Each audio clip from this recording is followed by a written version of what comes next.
The nurse's face told me something was wrong before she even spoke. I was still groggy from anesthesia, the incision from my tumor removal surgery throbbing beneath fresh bandages. "Mrs. Mitchell," she said, her voice unnaturally controlled. "There's someone insisting on seeing you. Says it's urgent. A Mr. Cooper? He claims he's your real estate agent?" Before we jump back in, tell us where you're tuning in from, and if this story touches you, make sure you're subscribed, because tomorrow I've saved something extra special for you. Real estate agent? The words didn't make sense through the fog of pain medication. I had no appointments with any real estate agents, not today, not while I was having a grapefruit-sized mass removed from my abdomen. "Ms. Mitchell," a balding man in an ill-fitting suit appeared behind the nurse, clutching a leather portfolio. "I need to confirm. There seems to be an issue with the property transfer. Your husband assured me you were aware of the sale, but—" "Sale?" My voice cracked.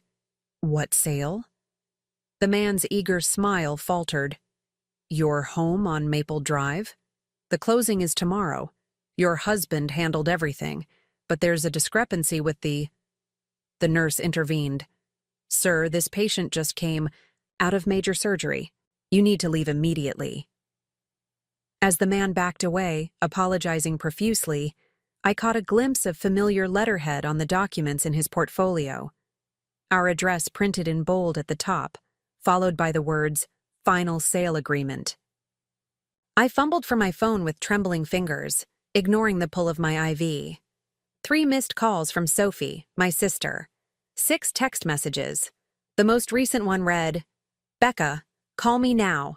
Moving trucks at your house. Nate says you're downsizing. After your surgery?" The taxi pulled up to what should have been my home of 12 years.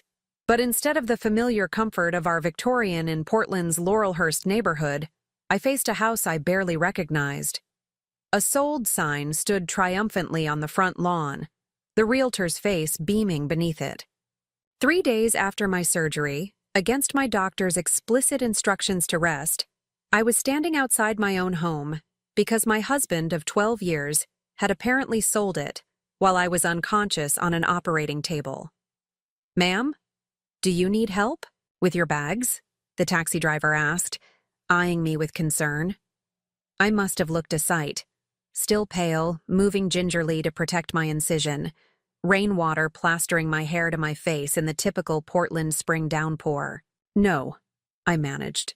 "Just wait here, please." I needed to see inside, needed to confirm that this wasn't some elaborate misunderstanding. I trudged up the walkway, each step sending pain shooting through my abdomen. When I tried my key in the front door, the lock refused to turn. Changed. Of course he'd changed the locks. I pressed my face against the window, cupping my hands around my eyes to block the glare. The living room where we'd hosted dinner parties and Christmas gatherings was half empty. Some furniture remained, but the bookshelves my grandfather had built, gone. My research awards and diplomas, gone. The rain intensified, soaking through my light jacket. My phone buzzed in my pocket. Nate, my husband's name and photo illuminated the screen, the picture showing us on vacation in Hawaii 2 years earlier. We looked happy. Had we been? I let it go to voicemail, then listened immediately. "Becca, honey, why aren't you at the hospital? The doctor called. You checked yourself out." "Are you insane? You just had major surgery. I'm handling everything, remember? The downsizing discussion we had? The condo I showed you photos of? It's all taken care of. Call me back immediately." Downsizing discussion? Condo photos? These were fictional conversations that had never occurred. I leaned against the porch column for support, pain medication wearing thin, surgical sight throbbing with each heartbeat. The sold sign mocked me, raindrops racing down its glossy surface. 12. Years in this house, 12 years of marriage, and Nate had erased it all while surgeons were removing a tumor from my body. I called Sophie. "Becca? Oh my God, where are you? Jamie and I have been trying to reach you." "I'm at the house," I said, my voice sounding distant to my own ears. Or what used to be the house. Sophie, he sold it. While I was in surgery, he sold our home. Stay right there, Sophie commanded, her restaurateur voice breaking through, the tone that could silence a kitchen full of rowdy line cooks. Don't move. Jamie and I are 15 minutes away. Does Nate know you're there? No, A sleek black Tesla pulled into the driveway and my heart sank. He does now. He just arrived. Put me on speaker, Sophie instructed. I pressed the speaker button as Nate emerged from his car, his expression morphing from concern to irritation when he saw me standing on the porch. Rebecca! What the hell? You should be in the hospital. He jogged up the walkway, seemingly oblivious to the rain. His designer shoes splashed through puddles that would have normally sent him into a fit about leather care. Do you have any idea how dangerous it is to leave post-surgery? Get in the car. I'm taking you back right now. Sophie's voice rang out from my phone. Don't you dare touch her, Nate. What kind of monster sells his wife's home while she's having a tumor removed? Nate's jaw tightened. He reached for my phone. Give me that. Sophie has no idea what she's talking about. I clutched the phone tighter, stepping back. Don't. Just don't. Tell me what's happening. Tell me why there's a sold sign on our lawn and why my key doesn't work. We discussed this, he said, his voice taking on the patient tone he used when explaining complex financial matters to me, despite my PhD and position managing research budgets in the millions. The housing market is peaking. We're downsizing now that it's just us. The new place is perfect, modern, low maintenance. You'll love it once you see it. I never agreed to this, I said, each word deliberate. We never discussed selling. You did, he insisted, producing his own phone and scrolling frantically. Here, look at these texts. You said the condo looked nice. He thrust the screen toward me. There were indeed texts from Becca approving condo photos, but the language, the phrasing, none of it sounded like me. And the date. I squinted at the timestamp. These are from 2 hours after I went into surgery, I said quietly. I was unconscious, Nate. His face went blank for a moment before rearranging into an expression of concern. You must be confused. From the medication, honey. Come on, let's get you somewhere dry. The condo isn't ready yet, but I've booked us a hotel. She's not going anywhere with you. Sophie's voice crackled through the phone speaker. Through the rain, I could see her Subaru screeching to a halt behind the taxi. My sister emerged like an avenging angel, her partner Jamie close behind. This is between me and my wife, Nate snapped. Your wife who you're apparently impersonating via text? Sophie advanced up the walkway. At just over 5 feet tall, my sister still managed to project the authority of someone twice her size. Years of running kitchens had taught her how to command respect with a glance. Jamie, tall and broad-shouldered with a perpetual 5 o'clock shadow, said nothing. His eyes, however, assessed the situation with the careful precision that had made him one of Portland's most sought-after cybersecurity experts. He stayed beside me, a silent human shield. I sent those texts to our real estate agent so the sale wouldn't be held up while Becca was recovering, Nate explained, his tone reasonable, corporate. Board meeting Nate. It was the prudent financial decision. The market— Stop, I interrupted. Just stop.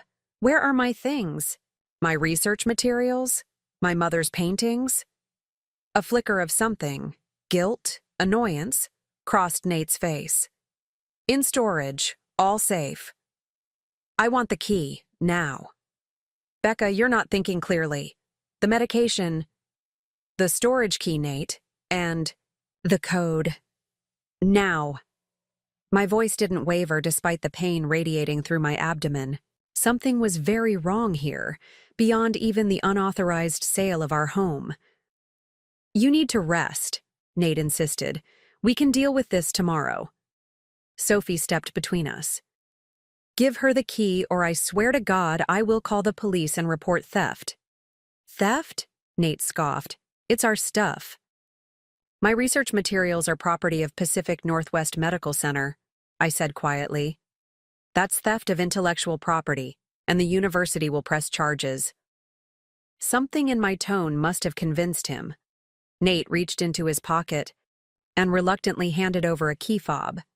Storage Unit 447, Cedar Mill Storage Center. But Becca, you're making a big mistake. Preparing and narrating this story took us a lot of time, so if you are enjoying it, subscribe to our channel. It means a lot to us. Now back to the story. I'm trying to secure our future. Our future, I repeated hollowly. The rain had soaked through my clothes entirely now, chilling me to the bone. You don't get to decide that unilaterally. Come on, Sophie said gently, placing her arm around my shoulders. Let's get you somewhere dry. Jamie? Jamie nodded, guiding me toward their car. My legs felt weak, my surgical site screaming in protest at the movement. This is ridiculous, Nate called after us. Rebecca, get back here. I paused, turning, slowly to face my husband of 12 years, the man who had held my hand through the terrifying diagnosis, who had promised to take care of everything while I recovered. The man who had sold our home while I lay unconscious. You know what's interesting, Nate? I said, my voice carrying clearly through the rain. You're so focused on securing our financial future that you never bothered to read the deed transfer. From last year. His expression shifted from frustration to confusion. What deed transfer? The one where I used my grandmother's inheritance to buy out the remaining mortgage, I replied. The one where I transferred the deed to my name only, for tax purposes. Remember how you said you trusted me to handle it because you were too busy with your development deals? The color drained from Nate's face. You're lying. Am I? Call Mr. Cooper. Ask him whose signature he needs to legally complete the sale. As Sophie helped me into her car, I caught a glimpse of Nate frantically dialing his phone, his perfectly tailored suit now clinging to him in the downpour, making him look smaller somehow, diminished. Did you really transfer the deed? Sophie whispered as she closed the car door. I leaned back against the headrest, closing my eyes as exhaustion and pain washed over me. Yes. And that's just the beginning of what he doesn't know. Jamie started the car, the windshield wipers creating a rhythmic soundtrack to Nate's growing panic on our former lawn. I watched through the rain-streaked window as the man I had promised to spend my life with received the news that would unravel the carefully constructed lie he'd been building. The first domino had fallen, and I was just getting started. The guest room in Sophie and Jamie's downtown loft became my war room. 3 days after the confrontation at the house, I was propped up in bed, surrounded by laptops, legal pads, and pain medication that I used more sparingly than recommended. Clear-headedness was more important than comfort right now. You really shouldn't be doing this, Sophie chided, bringing in a tray with bone broth and sourdough from her restaurant. You should be resting. I'll rest when I understand what's happening, I replied, accepting the mug of steaming broth gratefully. The rich aroma helped center me. Jamie, what did you find? Jamie looked up from his laptop, his expression grim. You were right to be suspicious about those text messages. They didn't come from your phone, they came from a burner, but they were sent from an IP address matching your home network. He was in our house, using our Wi-Fi, pretending to be me, I translated, the betrayal settling into my bones colder than the rain had been. There's more, Jamie continued. I've been looking into Nate's company accounts. Can you do that legally? Sophie interjected, ever the pragmatist. Jamie smiled thinly. Let's just say I know people who owe me favors. And what they found isn't pretty. Cascade Development has been moving large sums of money into shell corporations. The pattern started about 8 months ago. 8 months ago. Right around when my first symptoms appeared. Before the diagnosis. Before the surgery. How much money? I asked, though I already suspected the answer. All of it. Jamie replied. Your joint savings, the business cash reserves, and there's something else. A mortgage on the Laurelhurst house taken out 4 months ago. 2.5 million. My breath caught. That's impossible. I paid off the mortgage last year with my grandmother's inheritance. According to these records, there's a new one, and it's not in both your names. It's just in yours. Cold understanding crept over me. He forged my signature. He mortgaged a house that wasn't his to mortgage. Sophie swore colorfully, chef's vocabulary on full display. That's why he needed to sell it so quickly. The payments would have come due, and I would have discovered the fraud, I finished. My phone chimed with a text message. Nate, for the 47th time in 3 days. Please call me, Becca. We need to talk. I can explain everything. Another message followed immediately. The real estate agent says there's a problem with the deed. Why didn't you tell me you transferred it? To your name? I set the phone aside without responding. I need to speak to a lawyer. Already ahead of you, Sophie said, pulling out her own phone. Marcus Hernandez, best family lawyer in Portland. He's expecting your call. And I've got someone else you should talk to, Jamie added. Vanessa Wong, financial advisor who specializes in fraud cases. She helped my sister when her ex nearly bankrupted her. I nodded, feeling a strange calm descend. The researcher in me, the part that had built a career methodically investigating immunotherapy breakthroughs, was taking over. I need to see those storage units too. Today. Becca, Sophie began, her tone cautious. You had major surgery less than a week ago. I met my sister's concerned gaze. And my husband has been planning something for at least 8 months. I need to know what's in that storage unit before he realizes I'm onto him. Jamie closed his laptop. I'll drive. Cedar Mills Storage Center was a sprawling complex on the outskirts of Portland. Unit 447 was in the back corner, a large 10x20 space with a roll-up door. The key fob Nate had given me worked, thankfully. As the door rattled upward, the scent of cardboard and furniture polish wafted out. This can't be everything, I said, surveying the space. Our 4-bedroom Victorian had been filled with antiques, books, art. The storage unit held perhaps a quarter of our possessions. Jamie pulled out a flashlight, illuminating the corners. This looks pretty picked over. I moved carefully through the unit, mindful of my healing incision. My mother's paintings were stacked against the wall, at least. My research files appeared intact. But the valuable antiques, my grandmother's silver, the first edition books we'd collected, all missing. A small lockbox caught my eye, tucked behind a stack of photo albums. It wasn't ours. At least, it wasn't anything I recognized. The key was taped to the top. What's that? Sophie asked, coming to stand beside me. I removed the key and opened the box. Inside were passports, Nate's regular one, and another ID. Never seen before, issued to Nathan J. Mitchell with stamps from the Cayman Islands, Switzerland, and Belize. Underneath the passports lay a small black notebook. The notebook contained account numbers, passwords, and what appeared to be transfer instructions. The final page had a single entry. Transfer complete by April 15th. EW confirms property in Belize ready. EW, Jamie mused. Ethan Walters? Nate's business partner, I confirmed.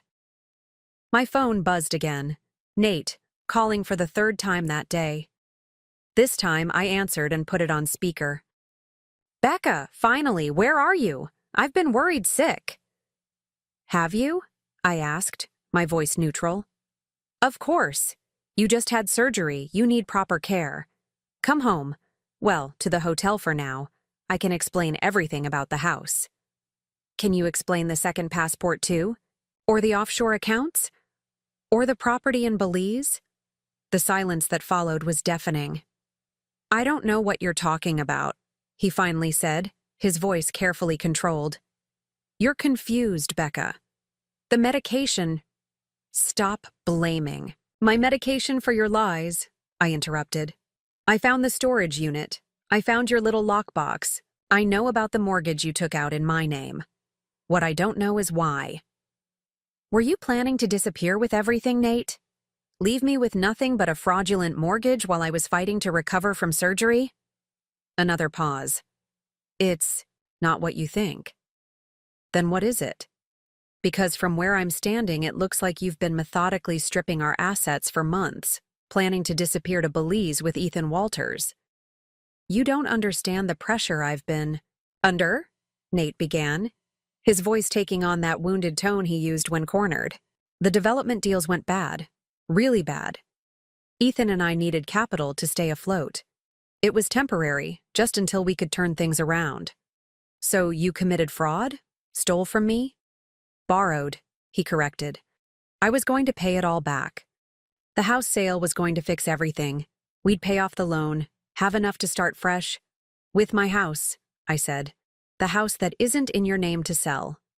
A technicality, he dismissed. We're married. What's yours is mine. Sophie made a strangled sound of outrage beside me. That's not how property law works, Nate, I said, my researcher's precision taking over. And it's certainly not how marriage is supposed to work. Just come to the hotel, he pleaded. We can work this out. You need me right now, Becca. You're recovering from surgery. You can barely stand on your own. I have everything I need, I replied, looking at Sophie and Jamie. And as for working it out, I think I'll leave that to the lawyers. I ended the call before he could respond. So, what's the plan? Sophie asked quietly. I picked up the black notebook, weighing it in my hand. First, copies of everything. Then we call Marcus Hernandez, and Vanessa Wong, and possibly the FBI, depending on how deep this fraud goes. Jamie nodded, already photographing the passport and notebook pages. And then? I thought of the house, my house, with its sold sign prominently displayed. Then, we take back what's mine. Marcus Hernandez's office overlooked Pioneer Square in downtown Portland. Rain streamed down the floor-to-ceiling windows, casting wavering shadows across the polished conference table where we sat. I was still moving gingerly, but the fire of purpose had pushed the pain to a manageable background hum. This is extensive, Marcus said, reviewing the documents we'd brought. A distinguished man in his 50s with salt and pepper hair and tortoiseshell glasses, he had the measured calm of someone who'd seen every form of marital deception imaginable. The fraudulent mortgage alone would be enough to pursue criminal charges.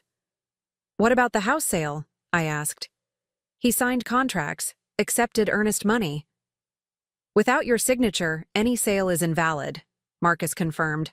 The property is solely in your name. However, the attempt to sell constitutes attempted fraud. Vanessa Wong, the financial advisor Jamie had recommended, tapped her pen against her notepad. Sharp-eyed and direct, she had spent the last hour, tracking the movement of funds through Nate's increasingly complex web of accounts. The bigger issue is the money, she said. From what I can see, he's transferred nearly $3 million through various shell companies. Some of it was yours jointly, but a significant portion, specifically the mortgage funds, are solely in your name. That's straightforward theft. Can we get it back? Sophie asked from her position by the window. Some of it, Vanessa acknowledged. We've already frozen the accounts we can identify, but the transfers to Belize and the Caymans, those will be more challenging. My phone buzzed again. Not Nate this time, but an unfamiliar number. I answered cautiously. Ms. Mitchell, this is Olivia Walters, Ethan's wife. I think we need to talk. I put the phone on speaker.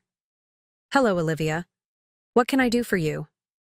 Not over the phone, she said, her voice tight with an emotion I couldn't quite identify. Can we meet? It's important. It's about your husband and mine, about their plans. I exchanged glances with everyone around the table. Marcus nodded slightly. Cascade Brewing on the waterfront in an hour? I suggested. I'll be there. Thank you. She ended the call abruptly. This could be useful, Marcus observed. The wife might have information we don't. Or it could be a trap, Jamie cautioned. Nate could have put her up to this. Only one way to find out, I said, gathering my things. Despite the pain medication wearing off, a new kind of energy coursed through me. For months, I'd been focused on my health crisis, the diagnosis, the treatment plan, the surgery. I'd trusted Nate to handle our affairs while I fought for my recovery. Now I was fighting a different battle, and this one I intended to win. I'll go with you, Sophie volunteered. I nodded gratefully. Let's see what Olivia Walters has to say. Cascade Brewing sat perched over the Willamette River, rain drumming against its wide windows. Inside, the warm glow of pendant lights created islands of illumination in the otherwise dimly lit space. I spotted Olivia immediately, elegantly, dressed, perfectly coiffed, looking utterly out of place among the casual Portland crowd. Her eyes widened slightly as she took in my appearance. Still pale, moving carefully, with Sophie hovering protectively at my side. You really did just have surgery, she said as we sat down across from her. Ethan said Nathan told him it was minor, that you'd be back on your feet in a day. Removal of an abdominal tumor, I replied. Not exactly outpatient procedure. Olivia's hand trembled slightly as she reached for her water glass. I'd met her a handful of times at company events. Always perfectly put together, always slightly aloof. Now, up close, I could see the carefully concealed exhaustion around her eyes, the tension in her jaw. I found something, she said without preamble, her voice barely above a whisper. In Ethan's office, plans for a property in Belize. Construction is already underway. 2 houses on a private beach. 2 houses? Sophie repeated. For them, Olivia clarified. Not for us. There are no provisions for families in these plans. Just bachelor accommodations. The implication hung in the air between us. When did you find this? I asked. 3 days ago, after Ethan came home in a panic about your house sale falling through. He and Nathan had been counting on that. Money, they needed it to finish the Belize project. Olivia's composure cracked slightly. I've been with Ethan for 15 years, supported him through business school, helped him build his client base, and he was planning to just disappear, I finished for her, starting fresh without the burden of wives. Olivia nodded, blinking rapidly. There's more. The development project that failed last year? It didn't exactly fail. They siphoned the investor funds. Millions of dollars. Those investors have been getting suspicious, asking questions. Ethan and Nathan needed new capital to cover the shortfall. My house, I said, and the fraudulent mortgage in my name. And our savings, Olivia added. Everything we had, but it still wasn't enough. That's why they needed your house to sell. Quickly. Sophie leaned forward. Olivia, we've involved lawyers and financial investigators. This is serious criminal activity. I know, Olivia whispered. That's why I'm here. I want to help. I have documents, copies of everything I found. The Belize property, the diverted investor funds, their exit strategy. She reached into her designer handbag and produced a thumb drive. 15 years of marriage, and this is what I have to show for it. Evidence of fraud. I accepted the thumb. Drive. Feeling an unexpected kinship with this woman I barely knew. Both of us betrayed by the men we'd built lives with. They'll know you've taken this, I said. They'll suspect you've talked to me. Ethan is too busy panicking to notice, Olivia replied, a hint of steel entering her voice. He came home last night ranting about offshore account freezes. Something about fraud alerts. Was that your doing? I smiled slightly. I have good friends with particular skills. Keep doing whatever you're doing, Olivia said. They're scrambling, making mistakes. Ethan called your husband this morning in a complete state. Apparently one of their investors has hired an investigator. My phone buzzed with a text from Marcus. Emergency meeting needed. New developments. Can you come to the office? I showed Sophie the message. She nodded and signaled for the check. Olivia, I said carefully, what do you want out of this? What's your endgame? She considered the question, perfectly manicured nails tapping against her water glass. What do I want? I want back every minute I wasted loving a man who was planning to abandon me. Since that's impossible, I'll settle for making sure he doesn't profit from any of this, and I want— She hesitated. I want to start over. Cleanly. I nodded, understanding completely. We can help each other. I'd like that, she said, offering a tentative smile. I was an accountant before I married Ethan, you know. Specialized in forensic accounting, actually. Ironic, isn't it? An idea began forming in my mind. Very ironic, and potentially very useful. Would you be willing to meet with my financial advisor? Today? I'll clear my schedule. Olivia agreed. Back at Marcus's office, the atmosphere had shifted from cautious strategy to focused urgency. Vanessa was already there, laptops open, documents spread across the conference table. A new face greeted us, a stern-looking woman in a crisp suit. Agent Caroline Diaz, Marcus introduced her. FBI White-Collar Crimes Division. Ms. Mitchell, Agent Diaz nodded crisply. We've been investigating Cascade Development for several months, specifically your husband Nathan Mitchell and his partner Ethan Walters.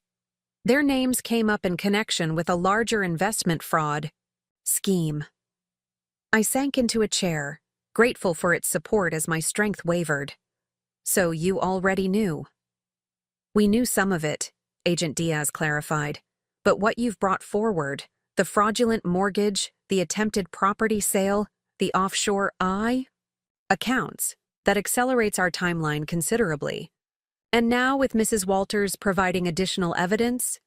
She gestured to Olivia, who had joined us and was already deep in conversation with Vanessa. Marcus slid a document across the table to me. This is an emergency court order freezing. All assets connected to both men. The judge signed it 20 minutes ago.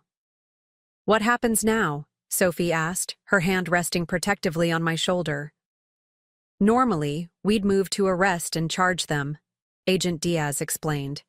But given the complexity of the financial fraud and the international elements, we'd prefer to build the most comprehensive case possible. Which means using me as bait, I finished, the pieces clicking into place. Agent Diaz's expression remained neutral. We'd like Nathan Mitchell to believe he still has a chance to salvage his plans. That means you would need to reconnect with him. Make him think you're still in the dark about the extent of his activities. That's asking a lot, Marcus cautioned. My client is recovering from major surgery. The psychological stress alone— I'll do it, I interrupted. Everyone turned to look at me. I'll do it, but on my terms. I want full protection for myself and for Olivia, and I want guarantees that we'll recover as much of our money as possible. Agent Diaz nodded. We can work with that. Our primary goal is to recover the investor funds and prevent Mitchell and Walters from fleeing jurisdiction. My phone buzzed again, Nate's number appearing on the screen. I showed it to Agent Diaz, who nodded encouragingly. Hello, Nate, I answered, keeping my voice carefully neutral.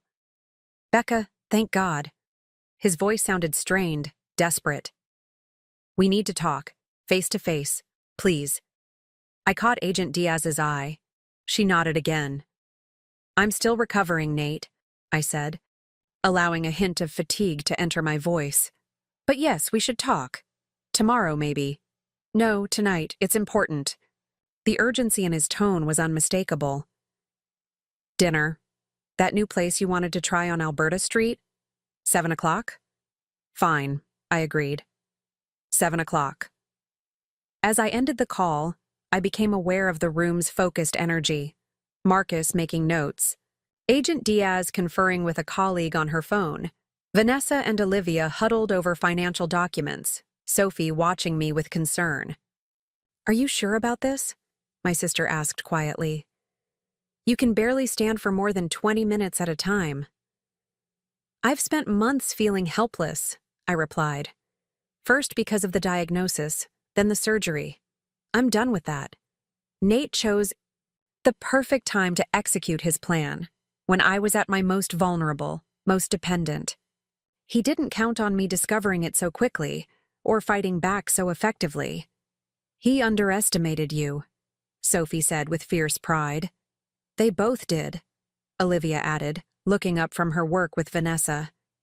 "Ethan used to joke about how I'd let my accounting skills go to waste when we married. He has no idea that I've been tracking his financial movements for months." Agent Diaz rejoined us. "We'll wire you for the dinner meeting, Ms. Mitchell. Nothing obvious, just audio. We'll have agents nearby but out of sight. The goal is to get him talking about the fraud, the Belize property, the investor funds, anything that confirms his intent." I nodded, a strange calm settling over me. "I can do that." "We also need more information about the fraudulent mortgage," Marcus added. "Any details about how he obtained your signature, who notarized it? And we need to understand exactly how they were planning to move the funds from your house sale," Vanessa interjected. "The specific accounts, the timeline." For the first time since waking up from surgery to discover my home sold, I felt a surge of something like strength. Not physical. My body was still weak, still healing, but a deeper kind of strength. The kind that comes from reclaiming control. "Give me until tomorrow night," I said. "I'll get everything we need." The restaurant on Alberta Street hummed, with the energy of Portland's dinner crowd. Bearded men in flannel discussing craft beers, women in sustainable fashion sharing small plates, the occasional tech entrepreneur holding forth about the next big startup. I arrived 15 minutes late, a small act of control that I knew would unnerve Nate, who prided himself on punctuality. My body ached with exhaustion, but I'd taken just enough pain medication to function without clouding my thinking. The wire, taped between my shoulder blades, itched slightly. Agent Diaz and her team were in a van half a block away, monitoring every word. Nate stood as I approached the table, his face a mask of concern. "Becca, you look—" He trailed off, apparently thinking better of commenting on my appearance. "I'm glad you came." I eased into my chair, careful not to disturb the wire. "You said it was important." "It is."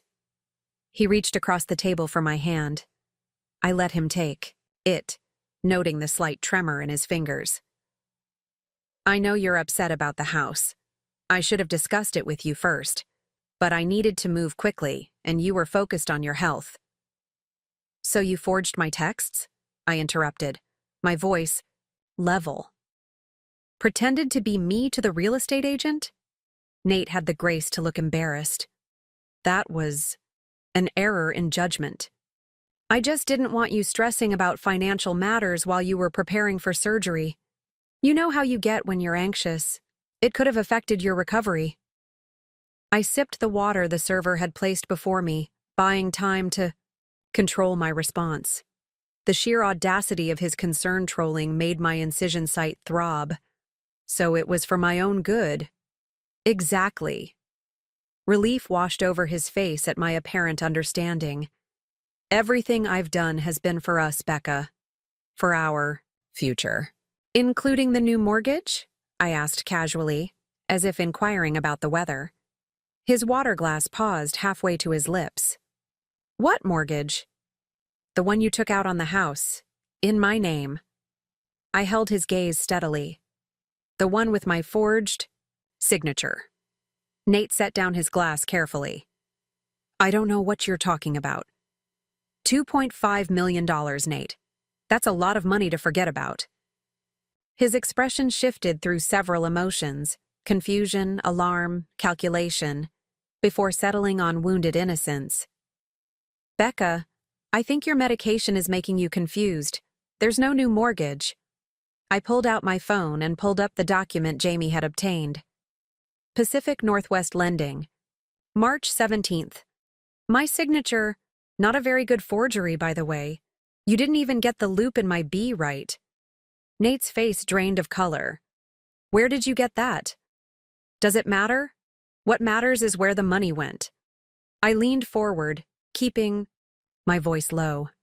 Belize, Nate? Really? Couldn't you have been more original? His eyes darted around the restaurant, looking for listeners.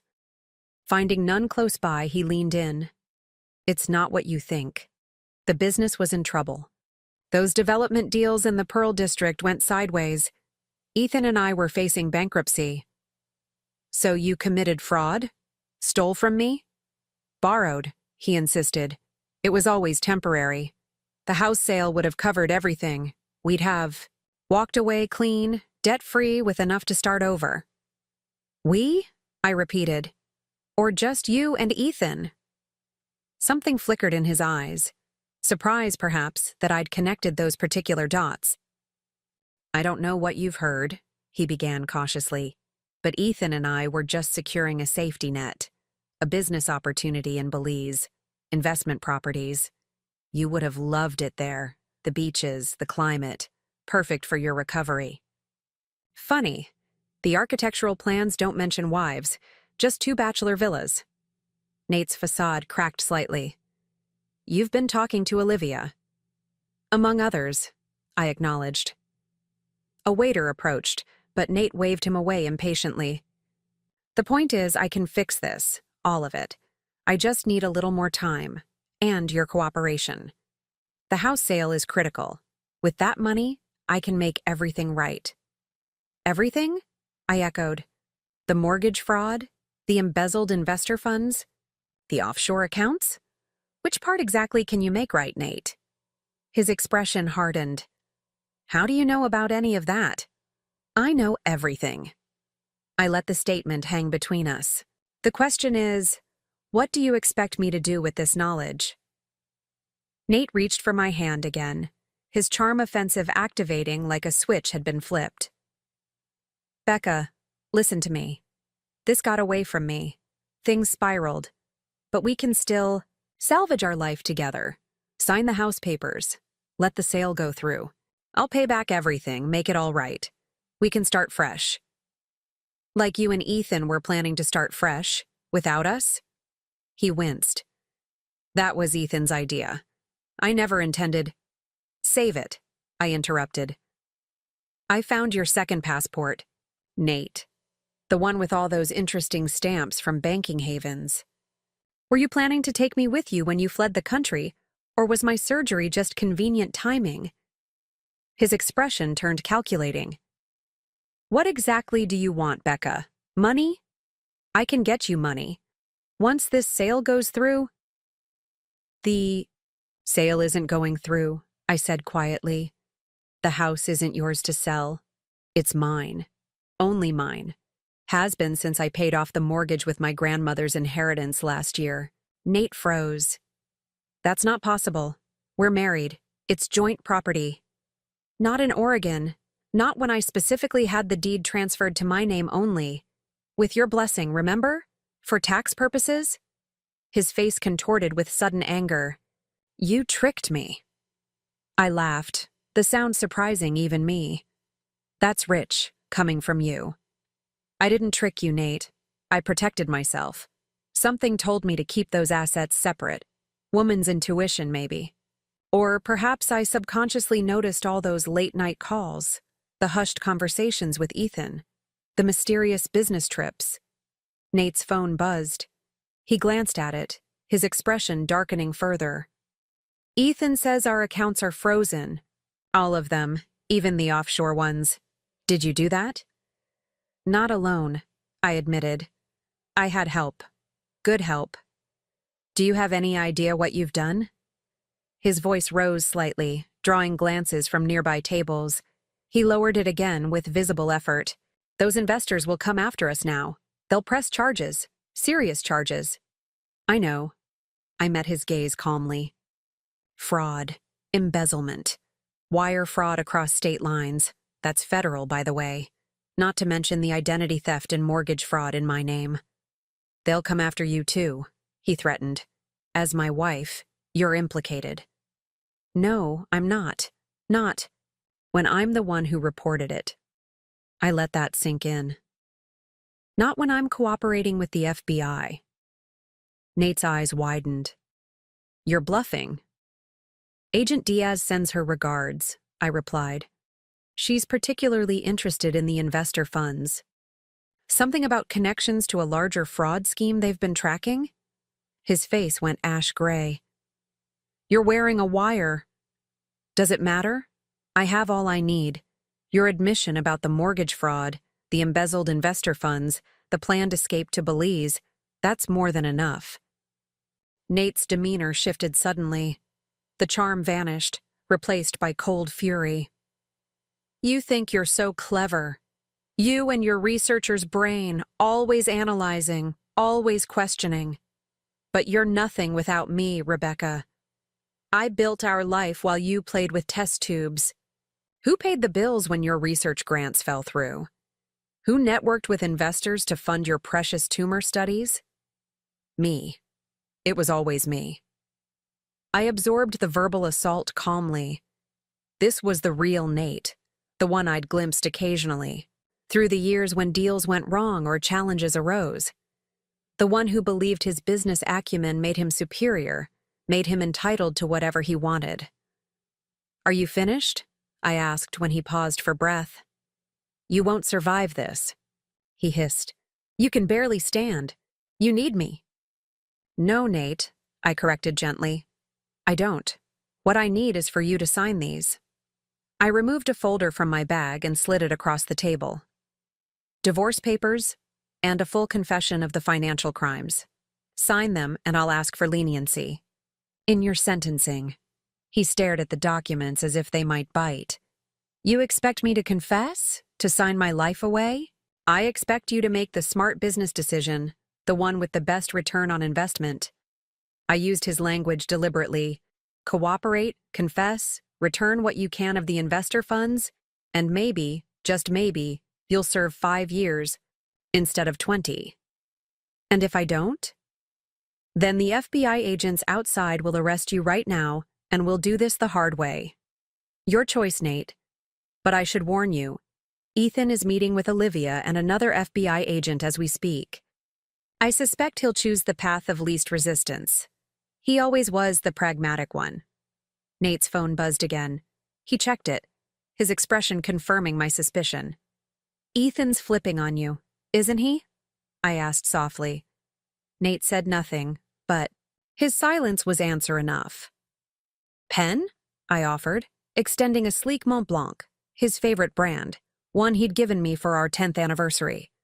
His hand trembled as he reached for it. I did love you, Becca.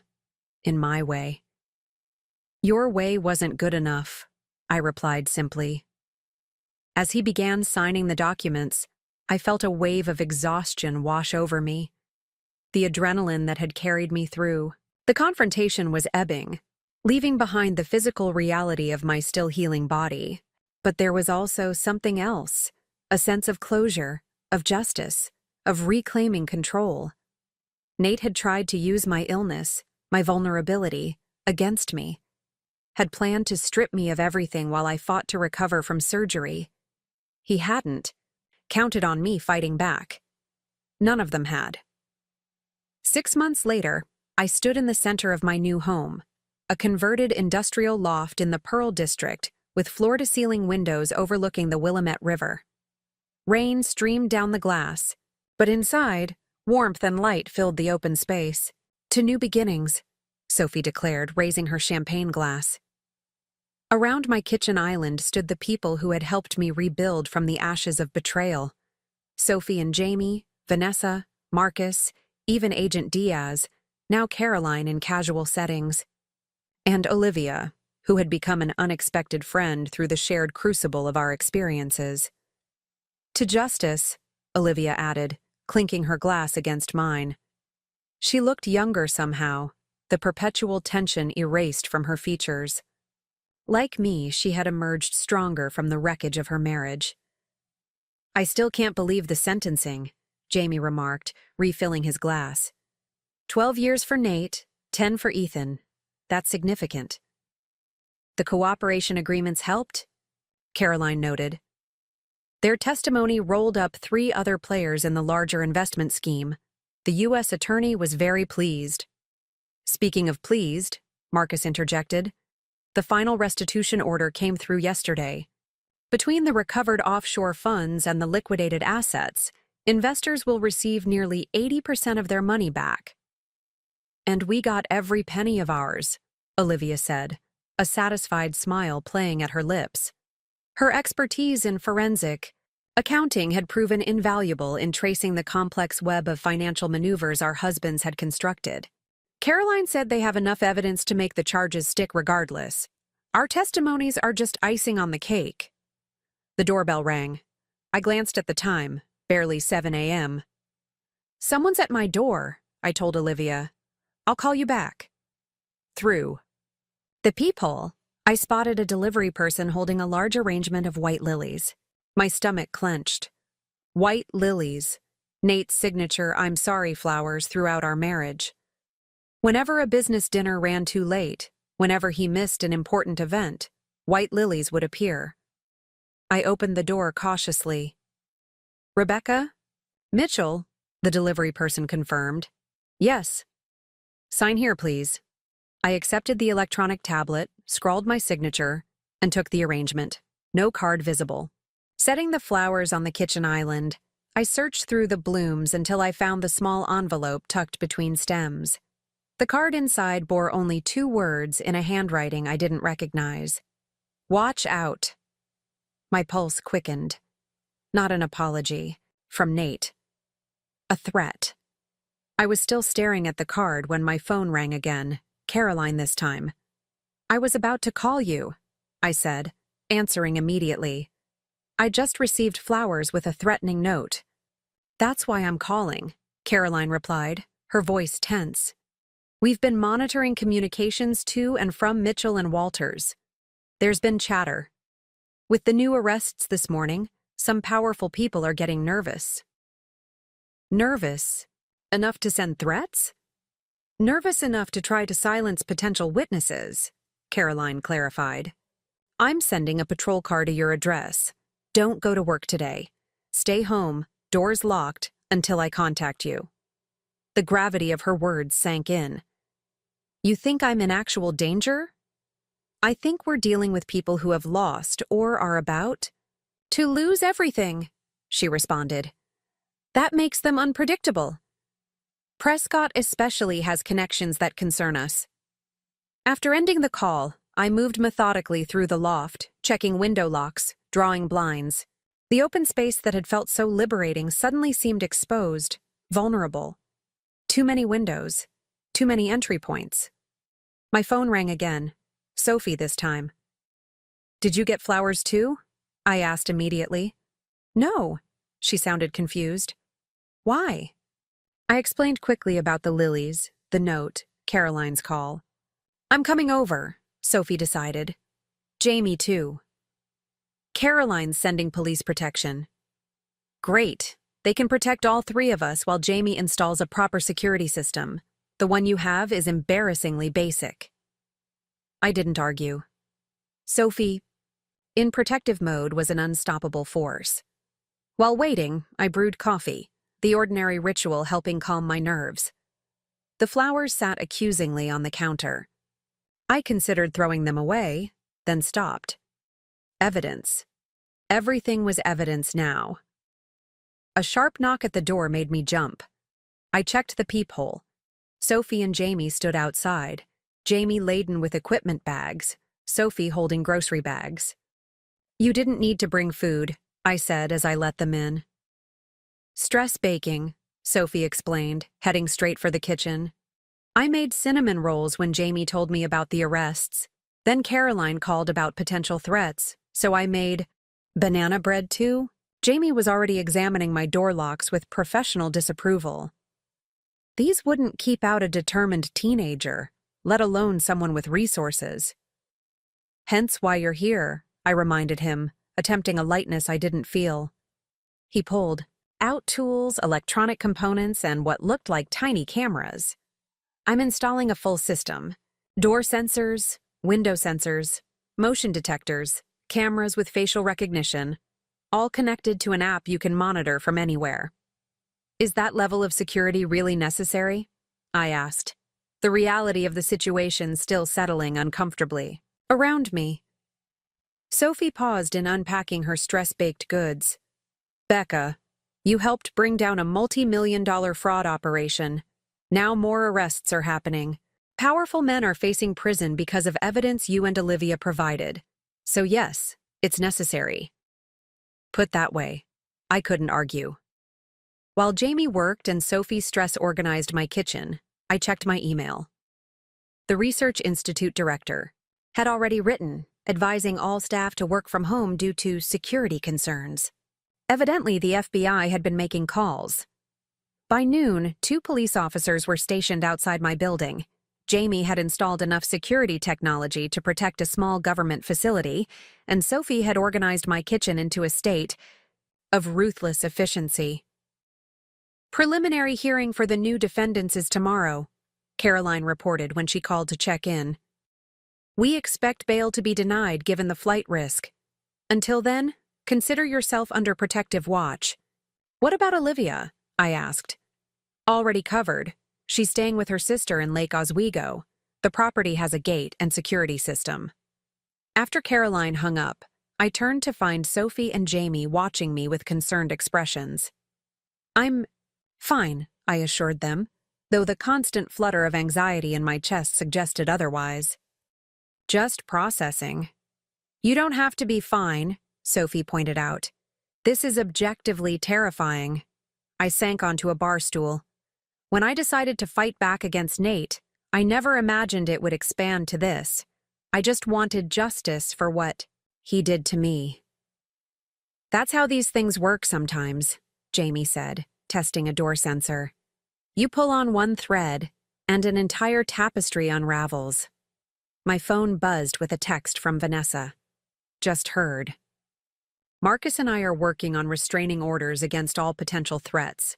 Stay safe. The rest of the day passed in a blur of security installations, check-in calls, and news updates. By evening, the story had expanded further. The fraud scheme now appeared to involve development projects across 3 states, with potentially hundreds of victims. You should stay with us tonight, Sophie insisted as darkness fell. Your bedroom's always ready. I was tempted, but something in me resisted. I can't keep running to your guest room whenever things get difficult. It's not running, it's being smart, Jamie countered, but I held firm. The police are outside. Your security system would make the CIA jealous. I'll be fine here. Seeing their unconvinced expressions, I added, I need to show myself I can handle this, that I won't be chased from my own home by threats. After extracting promises to keep my phone on and answer regardless of the hour, they reluctantly left. The loft felt cavernous in their absence, every shadow suddenly suspect. I double-checked every lock, tested every security feature Jamie had installed, and finally settled on the couch with my laptop, too wired to sleep. Around midnight, my phone buzzed with an unfamiliar number. Against my better judgment, I answered. Hello? Rebecca. The voice sent ice through my veins. Not Nate. Worse. William Prescott, one of the developers arrested that morning. A man I'd met several times at industry events, always dismissing me as Mitchell's academic wife. How did you get this number? I managed to ask, my finger hovering over the emergency button on Jamie's security app. That's not important, Prescott replied, his usual boardroom confidence intact, despite his presumably recent release on bail. What's important is that you understand the gravity of your situation. I understand perfectly, I said, pressing the emergency alert.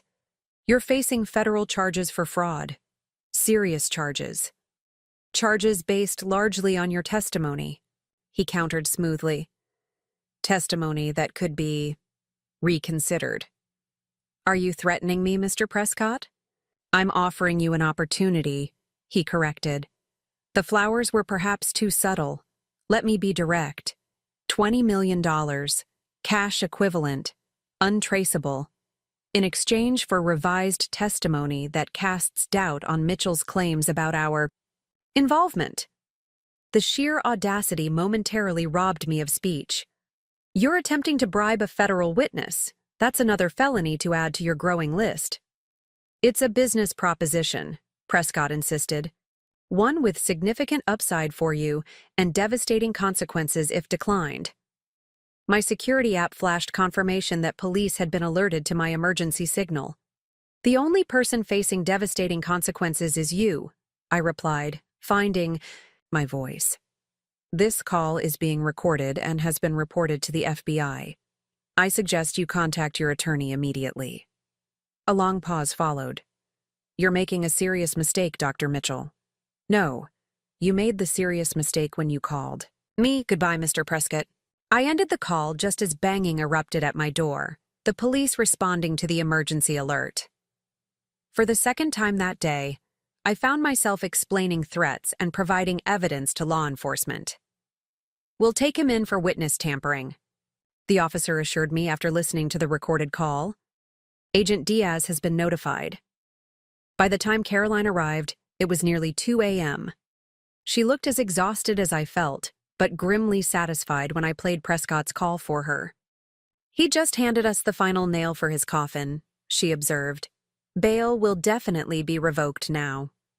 Why would he take such a risk? I asked, genuinely bewildered. He had to know I'd report it. Desperation, Caroline replied simply. Men, like Prescott, aren't accustomed to consequences. They believe their money can solve any problem. She studied me carefully. Are you okay? This is a lot for anyone to handle. The honest answer was no. I wasn't okay. The foundation I'd been rebuilding had been shaken again. The safety I'd carefully constructed revealed as fragile. I will be, I said instead. What happens now? Now you get some rest with officers outside your door all night, Caroline said firmly. Tomorrow, we move you to a secure location until the preliminary hearings are complete. For how long? A week, maybe 2. I nodded, too drained to argue. What about the Phoenix Foundation launch next month? We can't postpone again. We'll work around it, Caroline promised. One crisis at a time. After she left, I couldn't face the bedroom. Instead, I curled up on the couch, laptop open to the Phoenix Foundation business plan, the work that had become my purpose in the aftermath of betrayal, creating something meaningful from the wreckage of Nate's schemes. The foundation would provide financial literacy education, legal assistance, and emergency housing for women escaping financially abusive relationships. Women like me, like Olivia. But women without our resources, our support networks, our privileges. I must have dozed off eventually, because the next thing I knew, morning light was streaming through the windows and my phone was ringing. Vanessa. They've revoked bail for all of them, she reported without preamble. Prescott's lawyer withdrew from the case after the witness tampering charge. It's all over the news. I switched on the television to see the same federal building, different day. This time with Prescott being escorted inside in handcuffs, his usual confident smirk replaced with unconcealed fury. The judge cited flight risk and witness tampering in the decision to revoke bail for all 3 defendants, the reporter explained. Sources close to the case indicate that defendant William Prescott made an explicit attempt to bribe a key witness last night. Seeing my life reduced to a news soundbite was surreal. This isn't going away anytime soon, is it? I asked Vanessa. No, she confirmed. But neither are you. Pack a bag. Caroline told me about the safe house. I'm coming with you. You don't have to do that. I know. That's what makes me such an exceptional friend. I laughed despite everything. Can't argue with that logic. 2 hours later, I found myself in a modernist cabin on the outskirts of Portland, perched on a hillside with views of Mount Hood in the distance. FBI Safe House conjured images of Spartan apartments with bare necessities, not architectural retreats, with gourmet kitchens. Property seized in another case, Caroline explained when she dropped us off. Might as well put it to good use. You'll have agents nearby around the clock, but they'll stay out of sight unless needed. Vanessa wasted no time claiming a bedroom and setting up her laptop. I can work remotely for as long as necessary, she declared. The firm understands the situation. Left alone in the spacious living room, I felt the familiar wave of displacement. Another home that wasn't really mine. Another disruption just as I'd been finding my footing. But unlike the hotel Nate had booked when he sold our house, this displacement served a purpose. It was protection, not erasure. Caroline sent me the rest of your security details schedule, Vanessa called from her room. Sophie and Jamie are cleared to visit tomorrow. Olivia on Thursday. Marcus wants to come Friday to review your testimony for the grand jury. Grand jury? This was news to me.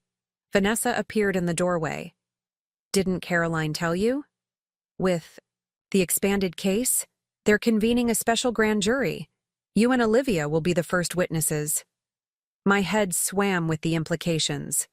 A grand jury meant the case was growing beyond individual charges against Nate, Ethan, and the recently arrested developers. It suggested a systematic investigation into the entire Portland real estate development industry.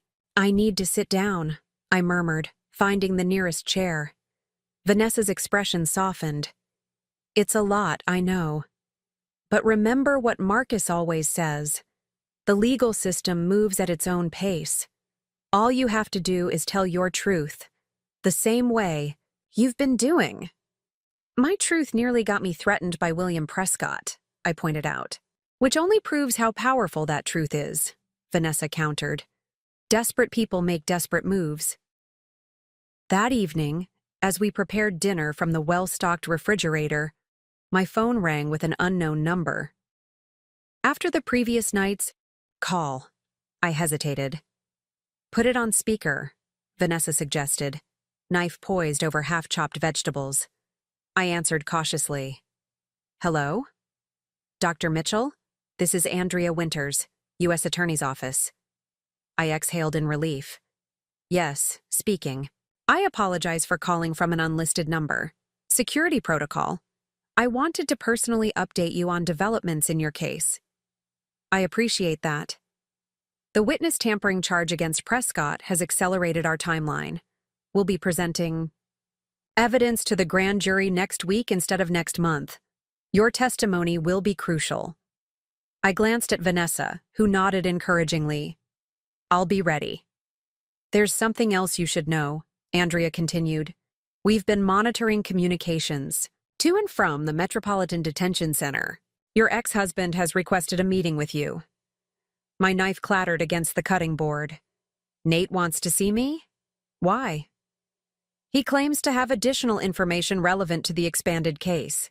Information he'll only share with you present. That sounds like manipulation, I said flatly. Almost certainly, Andrea agreed. However, given the scope of this investigation, we can't afford to ignore potential evidence. I wanted to ask if you would consider attending a supervised meeting. Vanessa was shaking her head vehemently. I need to think about it, I hedged. Of course, it would be under the strictest security protocols. Agent Diaz would be present, along with myself and Mr. Mitchell's attorney. After ending the call, I turned to Vanessa, whose expression conveyed exactly what she thought of the idea. Before you say it, it's a terrible idea, she interrupted. He's trying to manipulate you again. Probably, I acknowledged. But what if he does have information that could help the case? Then he can tell his attorney, who can tell the prosecutor. He doesn't need you there. She was right, of course. There was no logical reason why my presence would be necessary for Nate to share information with authorities. which meant his request had another purpose. Emotional manipulation, perhaps, or an attempt to gauge how much I knew about the expanded case. "I'll sleep on it," I promised. That night, in the unfamiliar bedroom of the safe house, sleep proved elusive. Every creak and settling sound in the cabin startled me awake. Around 3 a.m., I gave up and moved to the living room with my laptop. The Phoenix Foundation website was taking shape. Clean, professional, yet warm. The Our Story page remained blank, awaiting my input. How much of my personal experience should I share? How much of Nate's betrayal should become public narrative in service of helping others? I began typing tentatively. The Phoenix Foundation was born from personal experience with financial abuse and fraud. When my husband of 12 years sold our home while I was undergoing surgery, I discovered a pattern of deception that had been building for months. The words flowed more easily than expected, the clinical distance of writing in third person, allowing me to translate raw experience into something useful, educational. By dawn, I had drafted the entire foundation story, highlighting the warning signs I'd missed, the resources that had helped me fight back, the support systems that made recovery possible. Vanessa found me still typing as sunlight crept into the room. "Have you been up all night?" I stretched, suddenly aware of the stiffness in my neck and shoulders. "Couldn't sleep. Figured I might as well be productive." She peered at my screen. "The foundation story. It's good, Becca, really good." "Think it's too personal?" "No," Vanessa said firmly. "It's exactly personal enough. Women need to know they're not alone, that what happened to them has happened to others, that there's a way forward." I saved the document and closed my laptop. "I've made a decision about Nate's request." "Let me guess.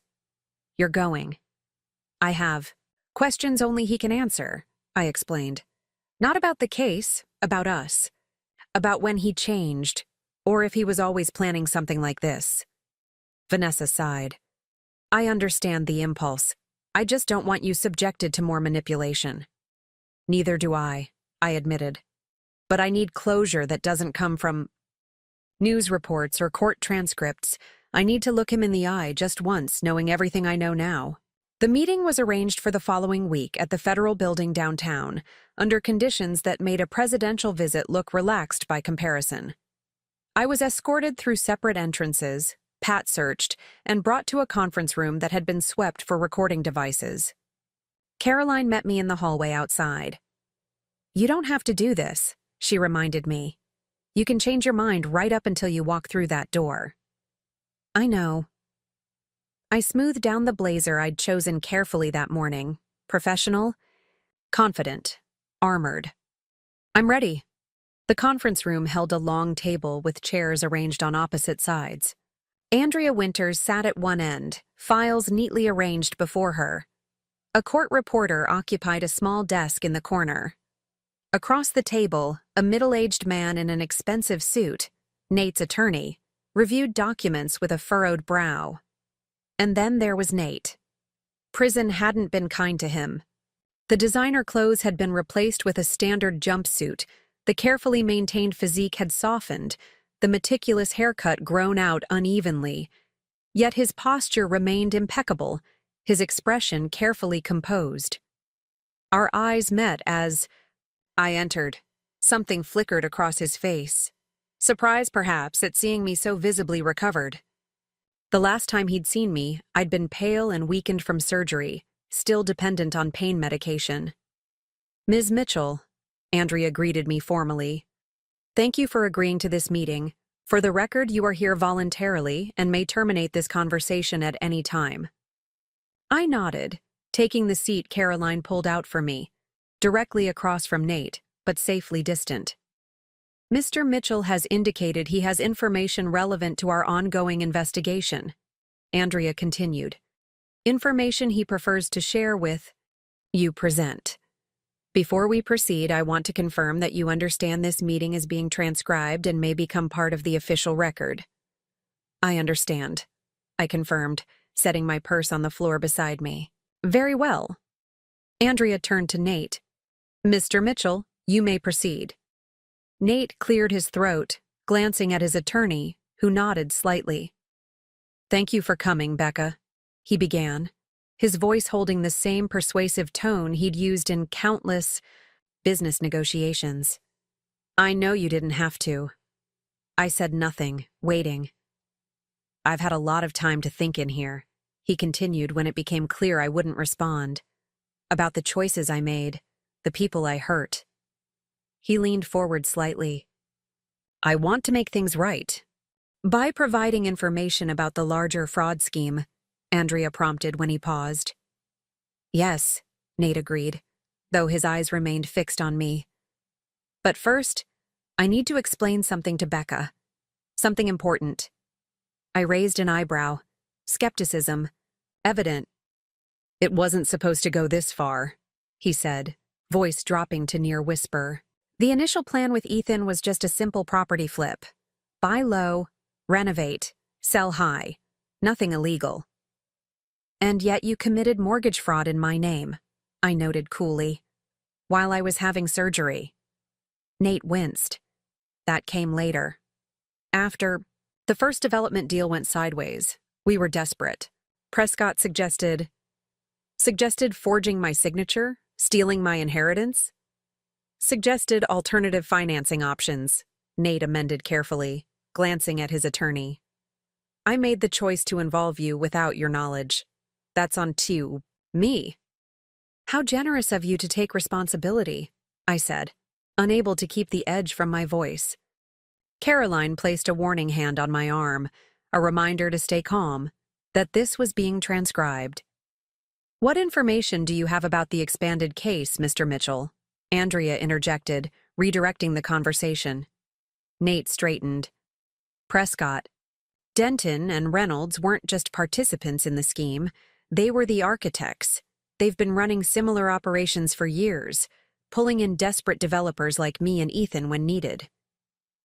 We're aware of their central roles, Andrea. Noted. That's hardly new information. What you might not be aware of is where the money went, Nate countered. It wasn't just offshore accounts and Belize properties. A significant portion was funneled into campaign contributions for city officials who controlled zoning decisions. This was indeed new information. I could feel the shift in energy as Andrea leaned forward. You have evidence of this? She asked sharply.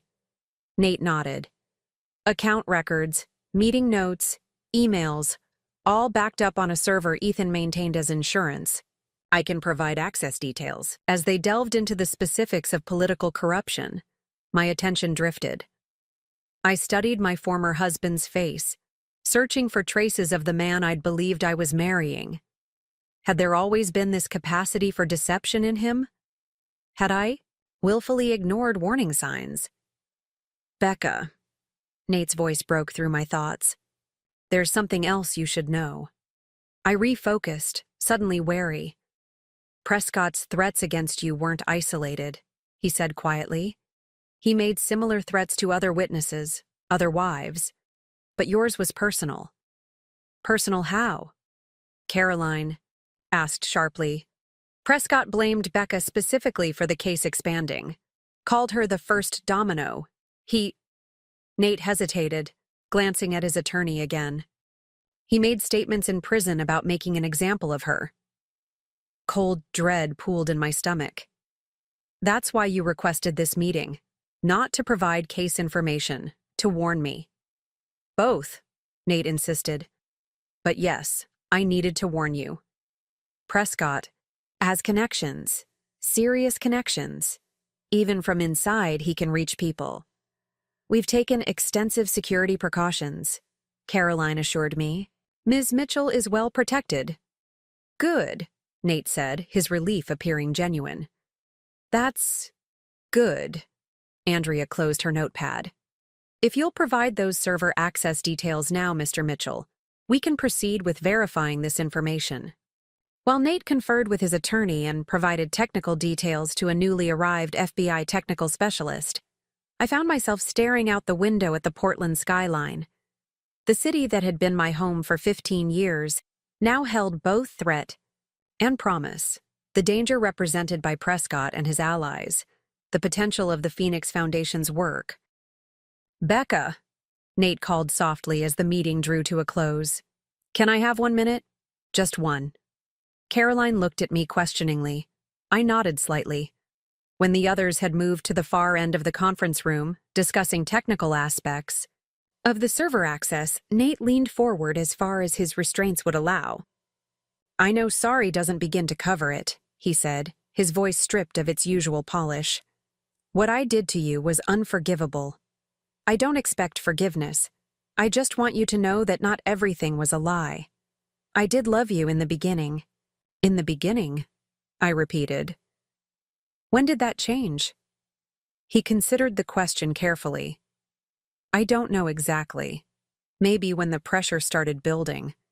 Maybe when I realized I couldn't maintain the lifestyle I thought we deserved. Maybe when your career started taking off while mine stagnated." "So you decided to steal from me?" "From us. I decided I was entitled to more than I had earned," he corrected quietly. "The details came later, but that was the fundamental error. The original sin, if you will." I studied him, searching for manipulation, finding instead something that looked remarkably like genuine remorse. "Thank you for the warning about Prescott," I said finally. "Whatever your motives, that information may help keep me safe." Nate nodded, accepting the minimal acknowledgement as more than he deserved. "The Phoenix Foundation," he said unexpectedly. "Jamie mentioned it during his last visit." I blinked in surprise. "Jamie visited you?"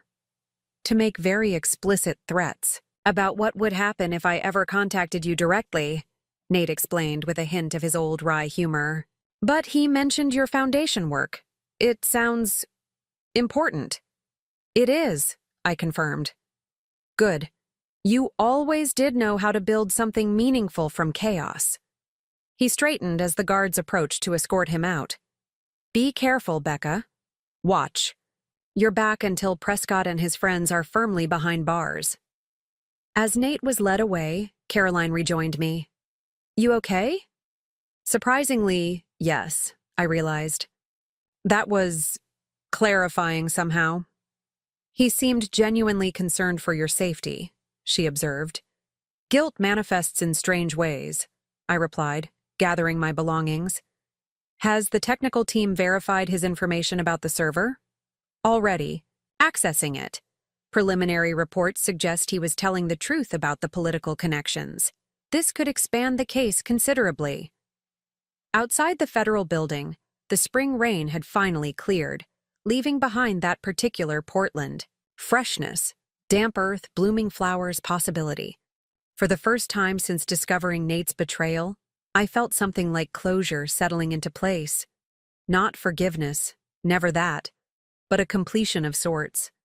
A chapter ending, making space for the next to begin. "Take me back to the safe house," I told Caroline as we reached her car. "I have foundation work to finish." The grand jury indictments came down like summer thunder, sudden, powerful, reshaping the landscape. 17 people charged, including 3 city officials, in what the press had dubbed the Portland development scandal. I watched the news conference from the safety of the FBI's hillside cabin, Vanessa and Olivia flanking me on the sofa, Sophie and Jamie standing behind. Today marks a significant step toward accountability in one of Oregon's largest fraud cases, U.S. Attorney Andrea Winters announced, her voice steady as cameras flashed. "Thanks to the courage of key witnesses and the diligence of our investigative team, we have uncovered a pattern of corruption that extended from private development companies into city government." "That's you," Sophie whispered, squeezing my shoulder. "The courageous witness." I said nothing, still processing the scale of what had begun with my discovery of a sold sign on my lawn. The case had expanded beyond anything I could have imagined. Beyond fraud and embezzlement to racketeering, money laundering, bribery of public officials. The Portland development world had been revealed as a house of cards, each corrupt deal supporting another until the entire structure trembled, ready to fall. With these indictments and the additional cooperation of key defendants, we expect to recover significant assets for the defrauded investors and affected communities, Andrea continued on screen. Translation: Nate and Ethan sang like canaries, Jamie observed dryly. Good, Olivia said firmly. They should. The screen split to show footage of the new defendants being processed, former colleagues of Nate's, city officials I recognized from planning commission meetings, even a bank executive who had attended our holiday parties. All of them now reduced to mugshots and case numbers. Does it feel like victory? Vanessa asked quietly. I considered the question. Not victory, I decided. Resolution, maybe, or the beginning of one. My phone buzzed with a message from Marcus. Perfect timing. The foundation registration just came through. The Phoenix rises officially. I showed the message to the others, a wave of something like joy washing over me. After delays caused by security concerns and my protected witness status, the Phoenix Foundation was finally legally established. The work I'd been planning for months could truly begin. We should celebrate, Sophie declared, both the indictments and the foundation. I'm still in protective custody, I reminded her. So we celebrate here, she countered. I'll cook. Jamie can handle security. Vanessa and Olivia can help with foundation planning. We make this moment count. Caroline called an hour later to confirm what we'd already surmised. With the new arrests and Prescott firmly in custody without bail, the immediate threat had diminished. You can return to your loft tomorrow, she said. We'll maintain surveillance. For another week as a precaution, but the most dangerous players are contained. What about the trial? I asked. That's months away. By then, the evidence will be so overwhelming that witness intimidation won't help them, Caroline explained. Their best hope is cooperation agreements, which several attorneys are already exploring. After the call, a weight I'd been carrying lifted slightly. The prospect of returning home, of reclaiming my space and my routines, felt like another step toward normalcy, or whatever new version of normalcy might emerge from these events. Sophie commandeered the cabin's gourmet kitchen, creating an impromptu feast from the well-stocked refrigerator and pantry. The aroma of roasting herbs and caramelizing onions filled the space, complemented by the wine Jamie had brought up from Portland, an exclusive vintage from a small Willamette Valley vineyard. To justice, Olivia proposed as we raised our glasses around the dining table. To fresh starts, Vanessa added. To the Phoenix, Jamie suggested, gesturing toward my laptop where the Foundation's newly completed website glowed on the screen. To all of it, I agreed, the wine warming me from within, and to all of you who made it possible. Later, as Sophie and Jamie cleared dishes and Vanessa made calls to confirm details for the Foundation's launch event, Olivia joined me on the cabin's expansive deck. The evening air carried the scent of pine and distant rain, the lights of Portland twinkling in the valley below. Do you ever wonder what would have happened if they'd succeeded? She asked, wrapping a borrowed sweater tighter around her shoulders. If they'd gotten away with it, I'd asked myself the same question many nights. I think about who I would have been, I admitted, waking up from surgery to discover everything gone, with no way to prove what happened. No deed in my name, no evidence trail. Just a husband insisting I was confused from medication, that we'd discussed it all, that my memory was faulty. Olivia nodded slowly. Gaslighting is the term, I believe. Exactly. I would have questioned myself, my memories, my perceptions, and with the physical vulnerability after surgery. I shuddered slightly. I would have been dependent on the very person who betrayed me. That's what makes what we're doing now so important, Olivia said, turning to face me fully. The Foundation will help women recognize these patterns before they lose everything, before they're at their most vulnerable. If we reach them in time, I noted, the scope of the challenge momentarily overwhelming. "We'll reach some," Olivia said firmly. "More than would have been reached otherwise. That's not nothing." From inside, Vanessa called for our attention.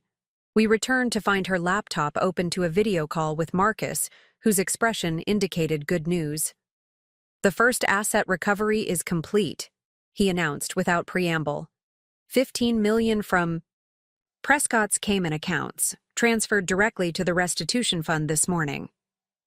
"That was fast," I remarked, surprised by the efficiency of a legal system I'd feared would move at glacial pace. "Prescott's attorney is pushing hard for a cooperation agreement," Marcus explained. "This transfer is gesture of good faith, essentially." "Will he get a deal?" Jamie asked, frowning at the prospect. "Not one he'll like," Marcus assured us. "But any agreement would include full disgorgement of assets and extensive cooperation against the remaining defendants." "What about our personal recoveries?" Olivia inquired, the practical accountant emerging. "The funds stolen directly from Becca and me?" "Those are prioritized in the restitution plan," Marcus confirmed. "Unlike the investors, who may receive partial recoveries, you'll receive full restitution including compensatory damages. The paperwork should come through next week." After the call ended, I sat quietly, absorbing the implications. Financial restitution couldn't erase the betrayal or the trauma that followed, but it represented tangible justice. Money returning to where it belonged, order restored from chaos. "What will you do with the restitution funds?" Vanessa asked as we sipped the last of the wine. "Some to the foundation," I replied, the decision already made. "The rest?" I hesitated, an idea taking shape. "I think I might buy that Victorian in Selwood we looked at last month." Sophie nearly choked on her wine. "The one with the ridiculous garden and the third-floor library, the money pit?" "It has good bones," I defended, smiling at her reaction. "And yes, it needs work. But I think that's what I need now. A project. Something I can restore. Make beautiful again." "Symbolic much?" Vanessa teased gently. "Completely," I acknowledged. "But sometimes the obvious symbolism is the most satisfying." The next morning, I packed my belongings, preparing to leave the safe house that had sheltered me through the most intense phase of the investigation. Caroline arrived to escort me back to Portland, her usual professional demeanor softened by what looked like genuine pleasure at the case's progress. "The U.S. attorney wanted me to convey her personal thanks," she said as we loaded my bags into her SUV. "Your testimony broke this case open in ways we never anticipated." "I was just trying to get justice for myself," I admitted. "I had no idea it would expand to this scale."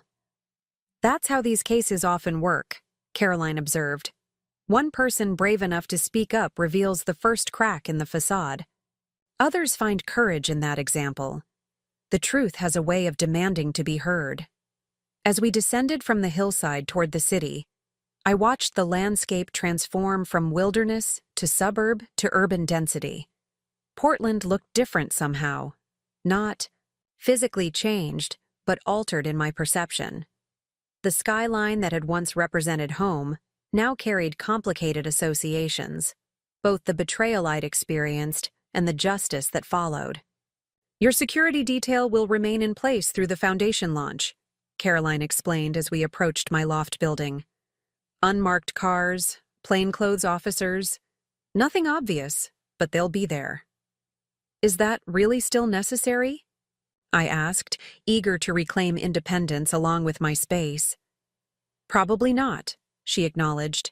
"But after everything that's happened, we're being cautious. Consider it the Bureau's contribution to the Phoenix Foundation, ensuring its founder stays safe to do the work."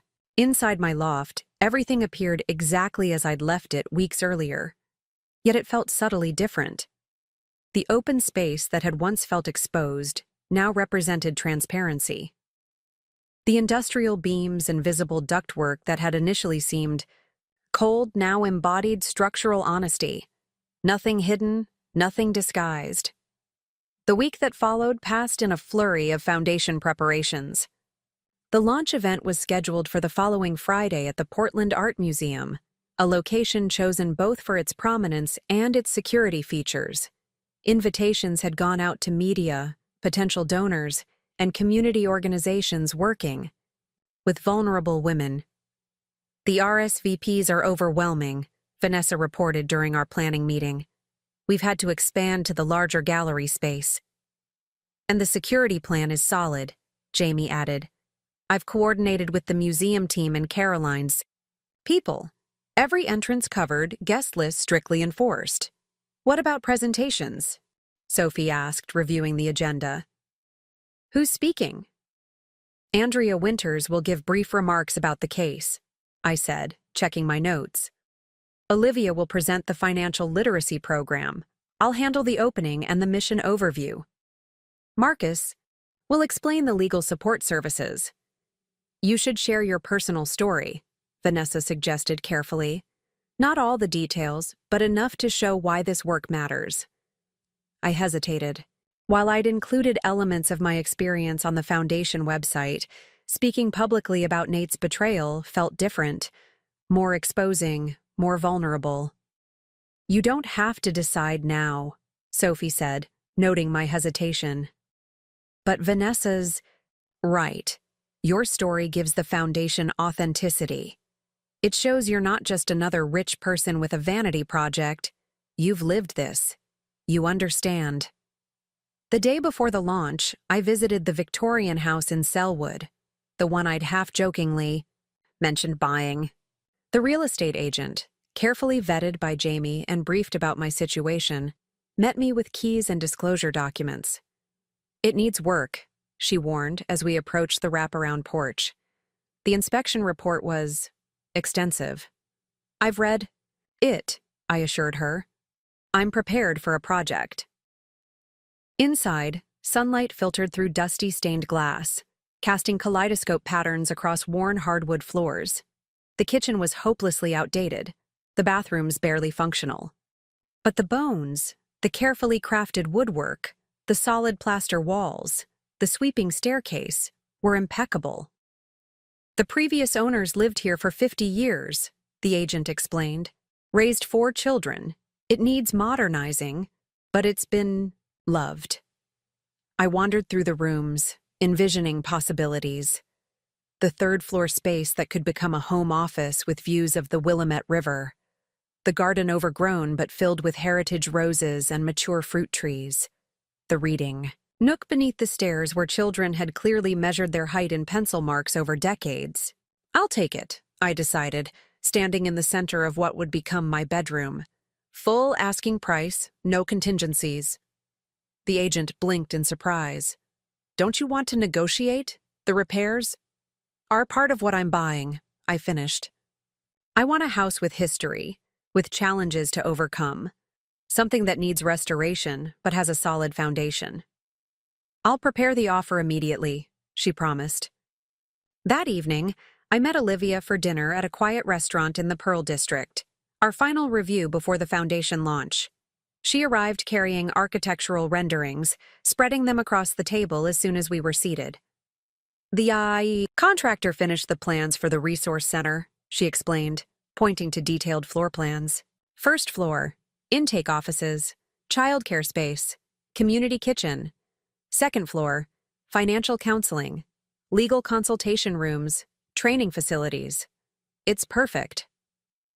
I studied the renderings of what would become the Phoenix Foundation's physical home, a converted warehouse in North Portland, purchased with seed funding from our personal restitution and grants secured through Marcus's connections.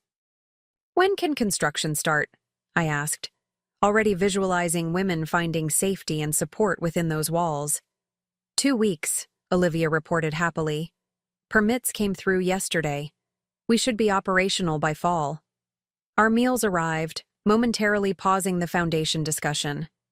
As we ate, I noticed Olivia seemed lighter somehow. The perpetual tension she'd carried throughout her marriage to Ethan replaced with purposeful energy. You seem different, I observed. She considered this, twirling pasta thoughtfully. I am different. For 15 years, I sublimated myself to Ethan's needs, his ambitions. I became the perfectly groomed corporate wife he wanted, set aside my own career, my own interests. She shrugged. Now I'm remembering who I was before him. Then the moment arrived. My turn. As I approached the podium, I felt the weight of all that had happened since that rainy day when I'd discovered the sold sign on my lawn. The betrayal, the discovery, the fight for justice, the rebuilding. The Phoenix Foundation was born from personal experience, I began, my voice steadier than expected. Last year, while I was undergoing surgery to remove a tumor, my husband of 12 years sold our home without my knowledge or consent. When I confronted him, I discovered a pattern of financial deception that had been building for months. Forged signatures, fraudulent mortgages, hidden accounts. I paused, letting the reality of those words settle across the room. I was fortunate, I continued. I had resources many women don't. A supportive sister, friends with specialized skills, access to excellent legal counsel. I had evidence, documentation, and ultimately, a deed in my name alone that prevented the fraudulent sale from being completed. Looking out at the attentive faces, I saw something beyond sympathy. Recognition. Women who had experienced similar betrayals, who understood the unique devastation of financial abuse. The case expanded beyond my personal situation, I explained, revealing a pattern of fraud that reached into city government. But what began as one woman fighting for justice has become something larger, a commitment to ensuring other women have the resources to recognize financial abuse, escape its grasp, and rebuild their lives afterward. As I outlined the Foundation's comprehensive approach, housing assistance, legal aid, financial education, emotional support, I watched understanding dawn across faces in the audience. This wasn't charity. It was systematic change. It wasn't pity. It was empowerment. The name Phoenix Foundation wasn't chosen lightly, I concluded.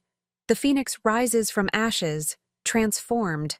It doesn't deny the fire that nearly destroyed it. It incorporates that experience into its new being. That's what we offer, not just escape, not just survival, but transformation. The opportunity to build something new, something stronger, from the ashes of betrayal. The applause that followed felt like absolution, not for Nate or the others who had perpetrated fraud, but for me. For the shame I had initially felt at being deceived, for the vulnerability I had feared showing, for the lingering doubt that I could create meaning from such painful experience. The formal program concluded, transitioning to a reception where potential donors and partner organizations could learn more about specific programs. I found myself surrounded by well-wishers, supporters, and, most importantly, women sharing their own stories of financial manipulation and control. My ex-husband put everything in his brother's name, one woman confided. When I left, there was nothing on paper that was ours, nothing I could claim. My partner convinced me to put his name on my inheritance property, another shared. 3 months later, he sold it and disappeared. With each story, the Foundation's mission crystallized further. This wasn't about one case or one woman's experience. It was about a pattern affecting countless lives, a form of abuse rarely discussed, but devastatingly common. As the event wound down, Caroline approached with a man I didn't recognize, silver-haired, distinguished with the subtle presence of someone accustomed to authority. Dr. Mitchell, this is Chief Judge Edward Montgomery of the U.S. District Court, she introduced. He wanted to meet you personally. I extended my hand, surprised by the jurist's presence. An honor, Your Honor. The honor is mine, he replied, his handshake firm. I've been following your case with interest. In 30 years on the bench, I've seen countless financial crimes, but rarely with such comprehensive evidence and courageous testimony. Thank you, I said, unsure how to respond to such direct praise from a federal judge. Your foundation addresses a critical gap in our system, he continued. The law can punish perpetrators, but it does little to prevent financial abuse or support recovery.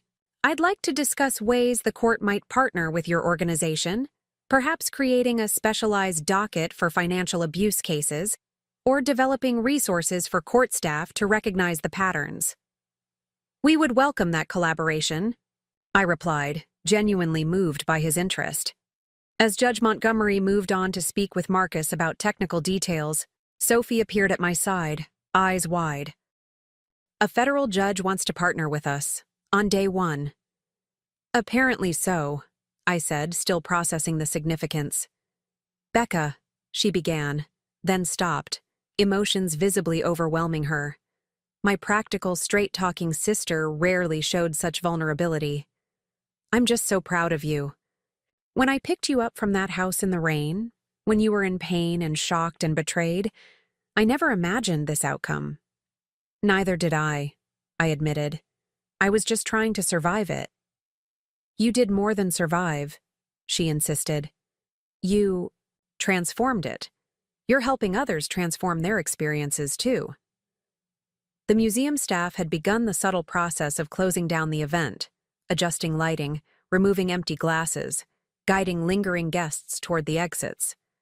I gathered my notes from the podium, taking one last look at the space that had hosted the Foundation's first public moment. My phone buzzed with a text from the real estate agent.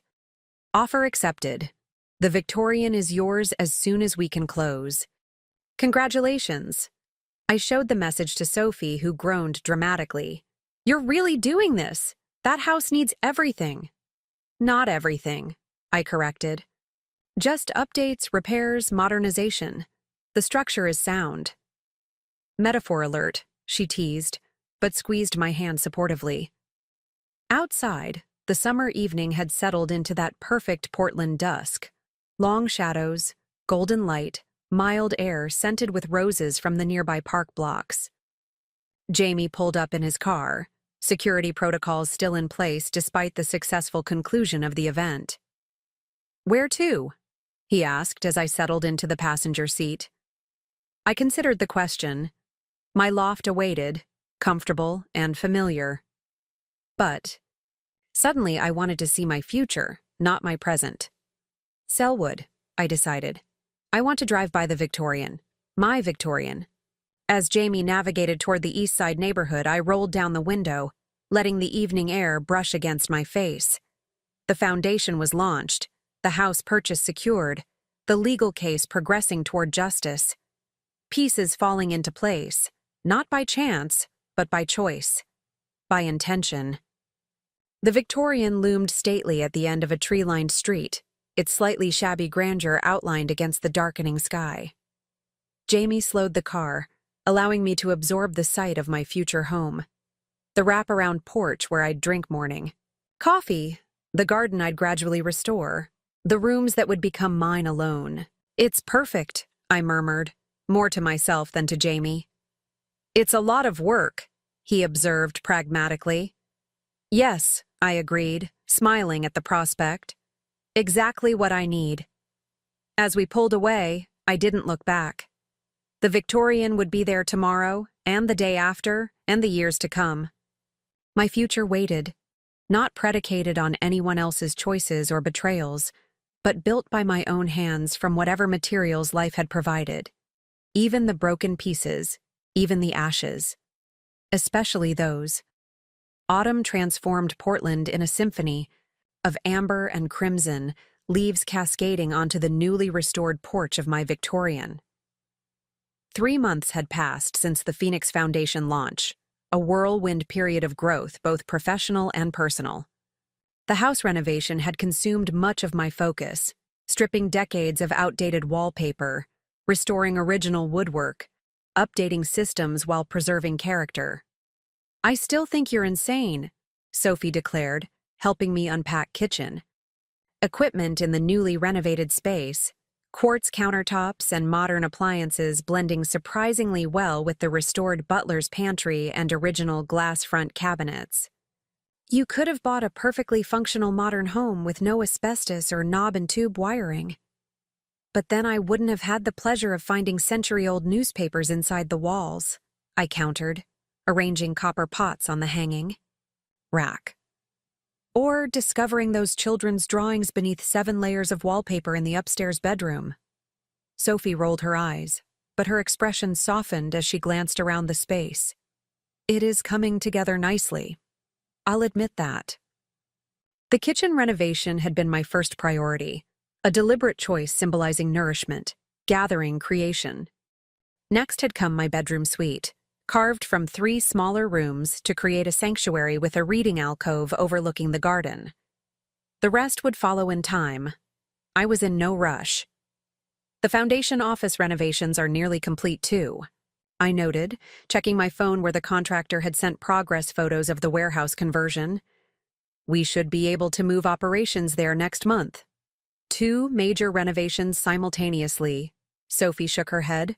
Only you would take on such massive projects while still recovering from surgery and testifying in high-profile federal cases. The work helps, I said simply. Concrete progress. Visible transformation. The doorbell interrupted our conversation. Jamie stood on the porch, looking uncharacteristically formal in a suit and tie, accompanied by a woman I recognized immediately. Despite never having met her in person, Georgia Reynolds, wife of Martin Reynolds, one of the developers arrested in the expanded investigation. She asked to speak with you, Jamie explained, his expression conveying both caution and curiosity. I vetted her carefully. She's alone, no recording devices. I hesitated, then nodded. Come in, please. Georgia Reynolds entered my home with the practiced grace of someone accustomed to society events and charity galas. Like Olivia, she fit the profile of the developer's wife, expensively but tastefully dressed, perfectly coiffed, wearing subtle designer signifiers recognizable to others in her social circle. Unlike Olivia, she had not left her husband following his arrest. She had stood beside him at arraignments and press conferences, the picture of loyal support. Thank you for seeing me, she said, accepting my offer of tea in the half-furnished living room. I'm sure this is unexpected.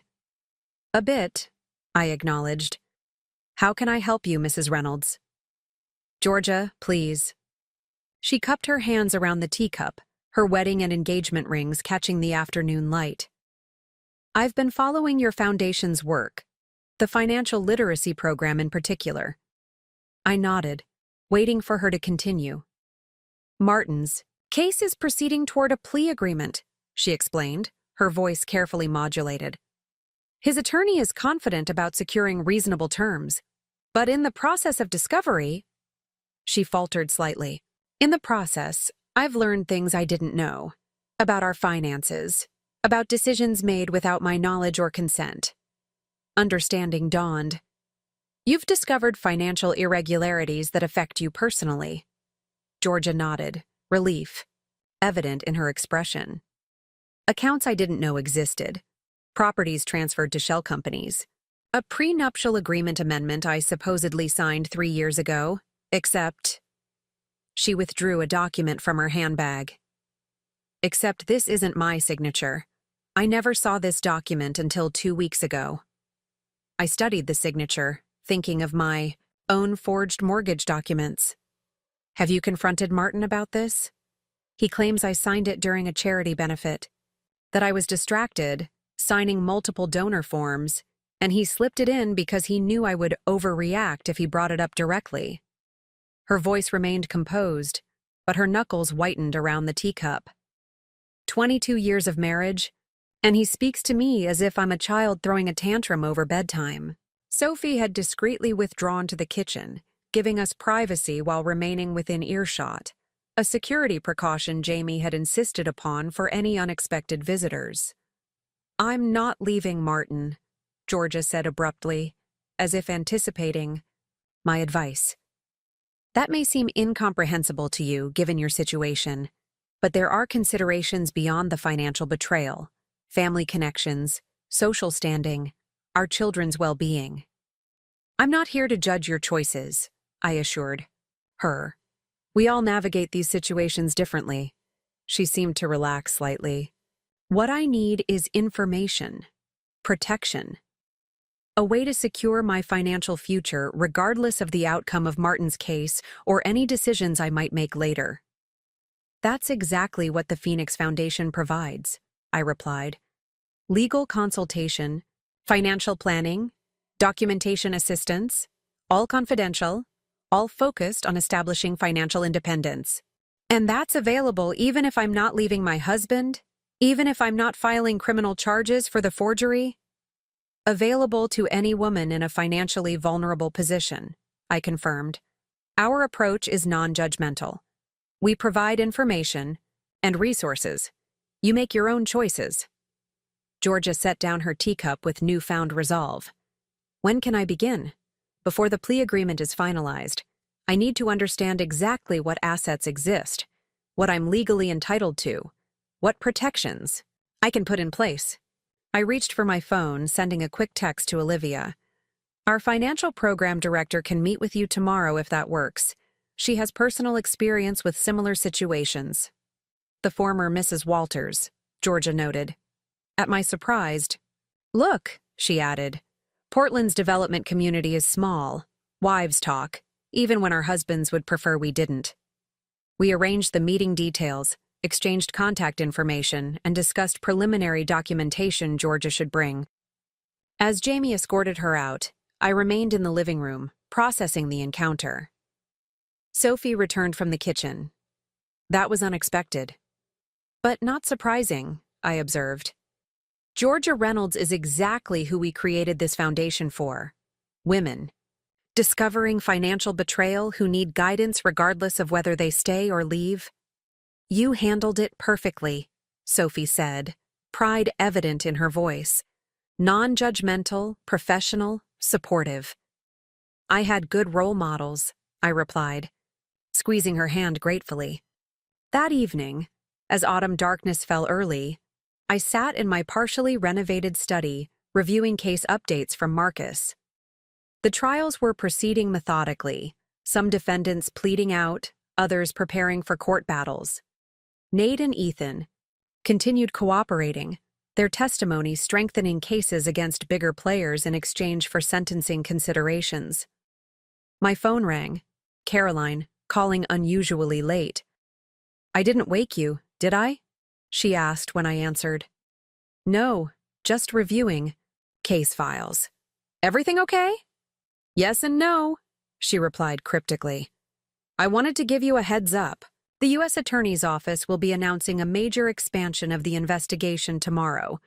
New indictments, new charges, expanding beyond Portland to development projects throughout the Pacific Northwest." I sat up straighter. Based on Nate's information? Partly, Caroline confirmed. And evidence from Prescott's servers. The scheme was more extensive than anyone initially realized. Similar patterns in Seattle, Tacoma, Boise. Coordinated efforts to manipulate municipal contracts, bribe officials, defraud investors. That's significant, I managed, grasping the scale of what had begun with my personal discovery. It also means renewed media attention, Caroline cautioned. Your name will likely resurface as the initial whistleblower. Are you prepared for that? I glanced around my study, half-unpacked boxes, paint samples taped to walls, renovation, plans spread across a makeshift desk, my life under construction, deliberately and methodically. I'm prepared, I assured her. The foundation is established now, with proper media protocols, and personally, I'm in a much stronger position than I was 6 months ago. Good, Caroline sounded relieved. There's one other thing. Nathan Mitchell has requested another meeting with you. My breath caught. Why? He claims to have information about assets still hidden from investigators, assets that rightfully belong to you. I considered this, weighing possibilities. Is this legitimate, or another manipulation attempt? Hard to say, Caroline admitted. His cooperation has been genuine so far, invaluable to building the larger case. But when it comes to you specifically, his motivations are more complex. I finished for her. Exactly. You don't have to decide immediately. Think about it. Consult with Marcus if you'd like. After the call ended, I moved to the bay window overlooking the front garden, watching fallen leaves dance across the newly repaired walkway. The decision felt surprisingly easy. Schedule it, I texted Caroline. I want to know what he has to say. The expanded investigation dominated news cycles the following day, just as Caroline had predicted. My phone began ringing early, journalists seeking comments, former colleagues suddenly remembering our connection, even distant acquaintances curious about my involvement. Vanessa, now officially the Foundation's communications director, fielded most inquiries with practiced skill. Dr. Mitchell is focused on the Foundation's work and her ongoing cooperation with authorities, she repeated to each caller, redirecting attention to the Phoenix's mission rather than my personal story. By afternoon, I needed escape from the constant notifications. I drove to the Foundation's new headquarters, now in final stages of renovation. The warehouse conversion had proceeded faster than my home renovation, the space already taking shape, with distinct areas for each program. Olivia was there, directing furniture installation in the Financial Counseling Center. Her meeting with Georgia Reynolds that morning had apparently gone well. She brought complete documentation, Olivia reported as we walked through the space. Bank statements, property records, everything she could access. We're already identifying several irregularities beyond the forged prenup amendment. Will she take action? I asked. She's starting cautiously. Separate accounts, asset documentation, legal consultation. Not confronting Martin directly yet, but quietly securing her position. Olivia smiled slightly. Exactly what I wish I'd done years ago before things reached crisis point with Ethan. We continued the tour, checking progress in each section, the legal consultation rooms with soundproofing nearly complete, the childcare space awaiting final safety inspections, the community kitchen equipment scheduled for delivery next week. We'll be operational ahead of schedule, Olivia noted with satisfaction. The grant funds are stretching further than expected because of donated services. Those donations had come from unexpected quarters. Law firms offering pro bono hours, security companies providing discounted systems, construction companies contributing materials. The scandal had created ripple effects throughout Portland's business community, with many seeking to distance themselves from the corruption by supporting its antidote. Have you seen the latest research statistics? I asked, referring to the academic partnership we'd established with my former university. Financial abuse elements are present in nearly 98% of domestic violence cases. It's even more prevalent than we initially believed. Which makes this work even more essential, Olivia agreed. I've scheduled another training session for domestic violence shelter staff next month. The more they understand the financial components, the more effectively they can help clients achieve lasting independence. My phone buzzed with a message from Marcus. Meeting with NM arranged for tomorrow, 10 a.m. Federal Building. Same security protocols as last time. Call me to discuss strategy. I showed the message to Olivia, who frowned slightly. Are you sure about this? Whatever information he has could probably be conveyed through attorneys. I'm sure, I confirmed. I need to see for myself if he's being truthful. If there are still hidden assets, I want to recover them. Not just for myself, but to add to the Foundation's resources. The security procedures for meeting Nate seemed even more stringent than before. The Federal Building corridors emptier, the conference room more isolated. Marcus accompanied me this time, his presence both legal, protection and emotional support. Remember, you're not obligated to continue the conversation if it becomes manipulative or unproductive, he reminded me as we waited. At any point, you can end the meeting. Nate looked marginally better than during our previous encounter. Prison. Pallor replaced with a slight tan from outdoor work detail, hair neatly trimmed, eyes clearer. The standard jumpsuit remained, as did the handcuffs, a visible reminder of his current reality. "Thank you for coming," he began, nodding acknowledgement. "DeMarcus, I wasn't sure you would. I'm told you have information about hidden assets," I replied, keeping my tone businesslike. "Assets that belong to me." "Yes?" He glanced at the federal attorney present, then back to me. "As part of my ongoing cooperation, I've been working with investigators to trace all funds from our various projects. Most have been identified and frozen for restitution. But there's one account I haven't disclosed yet." The federal attorney leaned forward. "Mr. Mitchell, if you've withheld information—" "Not withheld," Nate corrected carefully. "Saved. For this moment specifically." He returned his attention to me. "It's an account in Belize, opened in your name." My confusion must have shown. "I don't have accounts in Belize." "Not knowingly," he agreed. "I established it using your information, but you never directly accessed it. I've provided documentation proving I controlled it exclusively." Marcus intervened. "What's the significance of this particular account?" "It contains approximately $3.2 million, Nate explained. "Your inheritance money, Becca. The funds I took from our joint account after you deposited your grandmother's bequest. Plus the accumulated interest." I stared at him, processing this revelation. "You're saying you kept my inheritance separate from the other fraudulent activities? Why?" Nate shifted uncomfortably. "Because even at my worst, I couldn't bring myself to spend that money. It was meant for your future, your security. Taking it was—" He hesitated, seemingly searching for the right words. "Taking it crossed a line I hadn't planned to cross. So I isolated it, kept it untouched." The federal attorney looked skeptical. "Yet you didn't return it or disclose it until now." "I was going to use it as a bargaining chip," Nate admitted. "If things went south, if I needed leverage. Insurance, essentially." He met my gaze directly. "But that was before I understood the full consequences of my actions. Before I saw what you've built from the wreckage I created." "The Phoenix Foundation?" I surmised. He nodded. "It's making a difference. Real difference. The kind of impact I always talked about creating with my development projects, but never actually achieved."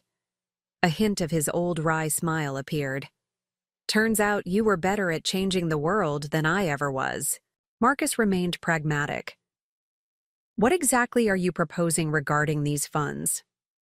"Full restitution," Nate replied simply. "The account details, access codes, everything needed to transfer the funds back to Becca. No conditions, no requests, no expectations of gratitude or leniency." "And why now?" the federal attorney asked, suspicion evident. "Because the investigation is expanding," Nate explained. "More defendants, more jurisdictions. My cooperation agreement value increases with each new indictment. I'm already getting the best deal I can reasonably expect. This isn't about reducing my sentence further." He turned to me again. "It's about making one thing right while I still can. You earned that inheritance. It should fund your work, your future, not sit in an offshore account as my last-ditch insurance policy." My emotions were complicated, anger at the original theft still present, but tempered by something unexpected. Not forgiveness exactly, but recognition of a human attempt, however belated, to repair one small piece of extensive damage. "If everything checks out," I said finally, "I'll accept the restitution. The funds will primarily support the Foundation's programs." "I'd hope for nothing less," Nate replied. "The account documentation is all here." He nodded toward a folder the federal attorney now opened. Complete transaction history proving the money's source and confirming it remained untouched after deposit. The meeting concluded with technical details, transfer procedures, verification processes, timeline expectations. As guards prepared to escort Nate back to his cell, he paused. "One more thing," he said. addressing me directly. I heard about your Victorian renovation. Jamie mentioned it during his last intimidation visit. I raised an eyebrow, surprised both by Jamie's continued prison visits and Nate's knowledge of my new home. Check the attic access in the upstairs hallway, Nate continued. Old Victorians like that often have hidden compartments built into the walls. Previous owners might have left something interesting. With that cryptic suggestion, he was led away, leaving me to exchange bemused glances with Marcus. Was that helpful advice or some kind of psychological game? I wondered aloud as we left the Federal Building. With Nate, it could be either, Marcus observed, or both simultaneously. The autumn afternoon had turned gusty, leaves swirling across the courthouse steps as we descended. The expanded investigation announcement had drawn media attention. Several reporters lingered near the entrance, perhaps hoping to glimpse key witnesses or prosecutors. "Keep walking," Marcus murmured. "My car's just across the plaza." We had nearly reached the vehicle when a voice called out behind us. "Dr. Mitchell, a comment on today's new indictments?" I turned reflexively, recognizing the reporter from a local news station. Before I could respond with Vanessa's carefully crafted statement, a more urgent voice cut through the plaza. "Rebecca." Caroline appeared from the building entrance, moving quickly toward us, flanked by 2 agents. "Get in the car, now." Something in her tone brooked no argument. Marcus and I slid into his sedan as Caroline leaned in through the window. "Drive directly to the safe house," she instructed Marcus. "Do not stop. Do not return to your home or office. I'll call with details once you're secure." "What's happening?" I asked, alarm rising as Marcus pulled away from the curb. "Threat intercept," Caroline replied tersely. "Possibly credible. Take precautions." As we merged into traffic, I glanced back to see Caroline already on her phone, the Federal Building receding behind us. Marcus drove with focused intensity, checking mirrors frequently, taking an indirect route that suggested counter-surveillance training. "Do you think this is related to the expanded indictments?" I asked, trying to make sense of the sudden security escalation. "Likely," Marcus confirmed grimly. "More defendants means more potential threats. Caroline wouldn't react this way to a general concern." The safe house, the same modernist cabin that had sheltered me during earlier phases of the investigation, looked unchanged as we approached. Federal agents discreetly positioned around the perimeter suggested the threat level remained significant. Inside, the space held an eerie familiarity. The same furniture, the same mountain views, the same sense of displacement at a moment of progress. History repeating, but with crucial differences. This time, I arrived not as a recently betrayed wife still healing from surgery, but as the founder of an established foundation, a key witness in a major federal investigation, a woman rebuilding on her own terms. Caroline called an hour later, her voice carefully controlled. "We intercepted communications between associates of several defendants," she explained. "Specific references to targeting witnesses, with your name mentioned prominently." "Credible threat?" Marcus asked, his legal training evident in his precise questioning. "Credible enough to warrant protection," Caroline confirmed. "We've made 2 arrests already, but until we're certain we've contained the entire threat network, we're maintaining security protocols." "For how long?" I asked, calculating foundation commitments, renovation schedules, personal obligations. "A few days at minimum," Caroline replied. "I've already briefed Vanessa and Olivia. Foundation operations continue under enhanced security. Your home renovation team has been temporarily cleared from the property, with security monitoring in place." After the call ended, I paced the cabin's living room, frustration building. Each time I established momentum, created progress, moved forward. Another security threat, another disruption, another reminder that the case continued to shape my life in ways beyond my control. "This is different from last time," Marcus observed, accurately reading my expression. "Last time, the threats caught us by surprise. This time, we intercepted them before they materialized. That's progress. Still feels like being pushed back into hiding, I countered, gesturing to the isolated cabin. Just when the foundation is about to open. Just when the house is coming together. Temporary setback, he insisted. And operationally, everything continues. Vanessa and Olivia are fully capable of managing day-to-day foundation matters. The renovation team will resume work as soon as security clears them. This is an inconvenience, not a derailment. His pragmatism helped reframe my perspective. This wasn't Nate controlling my movements through deception and manipulation. This was a calculated security measure, implemented transparently, with my full knowledge and consent. Not victimhood, but prudent protection. By evening, the cabin had filled with familiar faces, Sophie arriving with food from her restaurant, Jamie, bringing additional security equipment, Vanessa with foundation updates, Olivia with financial documents requiring review. The isolated safe house transformed into a temporary command center, the enforced pause becoming productive strategy time. Georgia Reynolds has agreed to join our advisory board, Olivia reported as we worked through foundation business. Her connections will be invaluable for fundraising, especially among the social circles that previously supported the corrupted development projects. And the first support group session had 12 participants, Vanessa added. Women from across the socio-economic spectrum, all dealing with variations of financial control and abuse. Several have already scheduled follow-up consultations with our legal team. Progress continuing despite disruption. Impact expanding despite obstacles. The foundation's work transcending my personal situation. Late that night, after others had departed or settled into guest rooms, I stood on the cabin's deck watching stars emerge above distant mountains. My phone buzzed with a text from an unknown number, pre-cleared through Caroline's security team. Your inheritance transfer complete.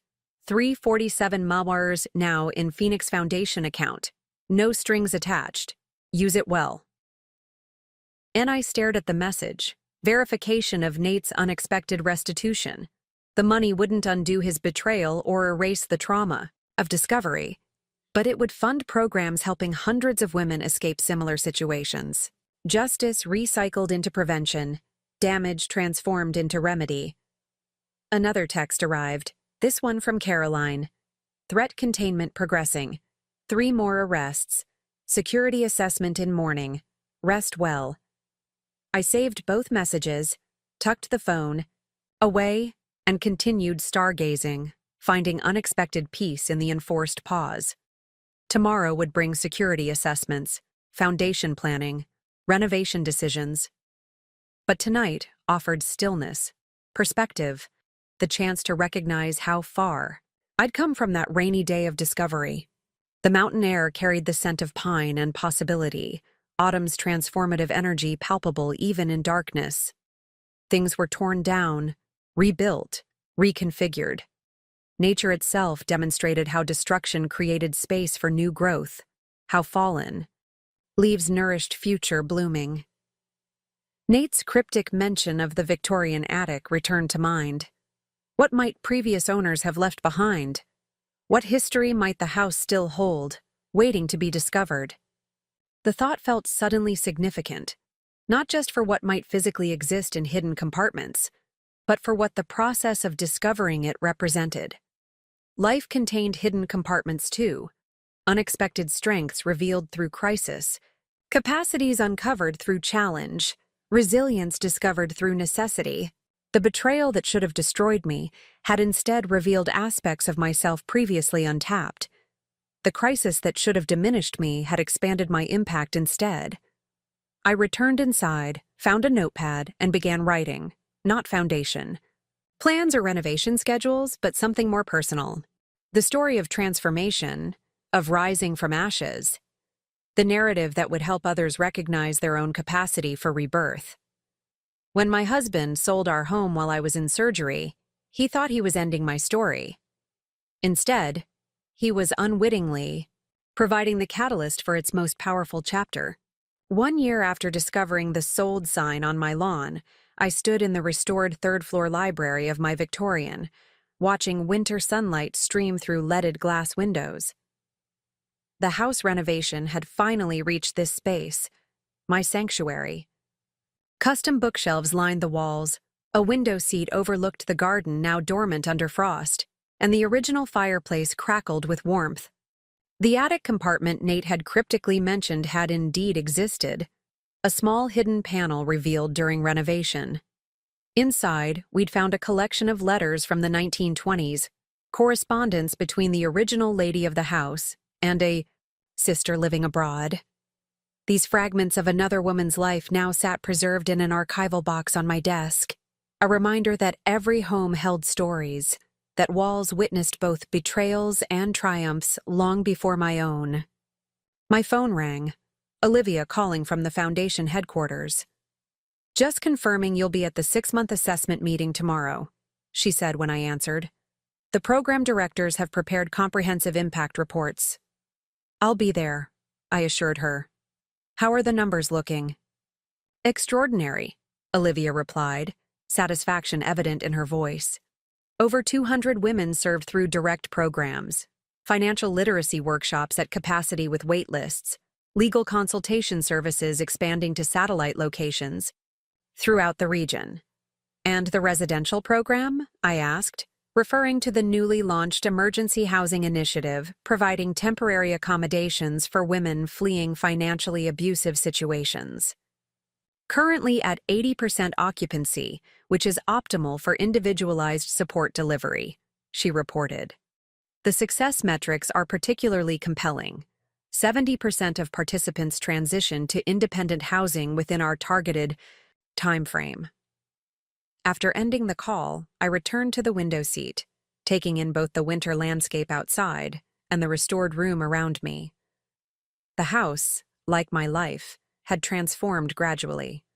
Not all at once, not without setbacks, but systematically, purposefully until original integrity emerged strengthened by thoughtful updates. The doorbell chimed distantly from the first floor. I wasn't expecting visitors, but security protocols had relaxed considerably since the expanded case arrests had all been processed. The preliminary threats had been contained, the primary defendants had accepted plea deals, and the federal investigation had become routine rather than emergency. I descended the grand staircase, one of the first elements I'd restored, each spindle carefully stripped of decades of paint to reveal original craftsmanship, and opened the front door to find Caroline on my porch, looking more casual than I'd ever seen her in jeans and a practical winter coat. "Sorry to drop by unannounced," she greeted me. I was in the neighborhood and wanted to deliver some news in person rather than over the phone. I welcomed her inside, leading her to the living room where renovation had been completed months earlier. "Good news or concerning news?" I asked, offering coffee. "Definitively good," she assured me, accepting the coffee gratefully. "The final sentencing recommendations have been filed. Prescott, Denton, and Reynolds are looking at 12 to 15 years each. The corrupt city officials slightly less, depending on cooperation levels." "And Nate?" I asked, the question still complicated after all this time. 8 years, Caroline replied. "Reduced from the original 12 based on his extensive cooperation. With good behavior, he could be out in 6. I absorbed this information, finding myself strangely devoid of strong reaction. Nate's sentence, once so central to my sense of justice, now felt like a detail in a much larger narrative. Important, but no longer defining. "The asset recovery is nearly complete as well," Caroline continued. "Final restitution distributions should process next month. Between your personal recovery and the Foundation's designated portion, the Phoenix will receive approximately $11 million total." This news did elicit emotion, not for the monetary value, but for the impact potential. $11 million would fund expansion to other cities, research initiatives to better understand financial abuse patterns, policy advocacy work to strengthen legal protections. "The Foundation board meeting to determine fund allocation is next week," I told her. We're prioritizing prevention programs and rural outreach. Caroline nodded approvingly. I've been referring cases your way. Women identified during other investigations, situations where financial evidence suggests control patterns. Your programs fill a critical gap in the support system. We chatted a while longer about foundation developments, case closures, the gradual return to normalcy as the investigation phases concluded. As Caroline prepared to leave, she paused, in the entryway, studying me with professional assessment. You look well, she observed, at peace even after everything. Not despite everything, I corrected gently. Because of everything. The foundation work gives meaning to what happened. The house renovation symbolizes rebuilding. Even the ongoing case developments represent justice progressing, systems working as they should. Outside, snow had begun, falling lightly, dusting the restored porch railings, the new walkway, the garden beds prepared for spring planting. Caroline departed with promises to attend the foundation's upcoming fundraising gala, leaving me to return to my library sanctuary. The research I'd been conducting before Olivia's call waited on my laptop. Data analysis from the Foundation's first 6 months, patterns emerging about how financial abuse manifested across different relationships, socioeconomic backgrounds, life stages. My medical research skills had translated surprisingly well to this new field, the methodical approach to evidence and outcomes serving the Foundation's mission perfectly. My phone buzzed with a text from Sophie. Monthly dinner still on for tonight? Bringing that wine from the Yam Hill vineyard you liked. I confirmed our plans, smiling at the ongoing tradition that had sustained me through the most difficult phases of the past year. Sophie and Jamie, Vanessa, Olivia, Marcus, even Caroline had become regular attendees at these monthly gatherings, my chosen family assembled around my dining table, supporting not just my healing, but the Foundation's evolution. As evening approached, I prepared for their arrival, setting the restored dining table with my grandmother's china saved from the storage unit, arranging flowers from a local sustainable greenhouse, lighting candles in vintage holders discovered during the renovation. The house, once merely a structure I'd purchased as an act of reclamation, had become truly home, infused with new memories, new traditions, new purpose. Sophie arrived first, Jamie close behind carrying wine and dessert. Vanessa and Marcus came together, having worked late finalizing legal details for the Foundation's expansion. Olivia brought Georgia Reynolds, now a regular presence at both Foundation events and personal gatherings, her quiet dignity and evolving confidence a testament to the power of information and support. As we settled around the table, conversations, flowing easily between professional updates and personal anecdotes, I found myself momentarily observing rather than participating, taking in the tableau of connection that had emerged from catastrophe.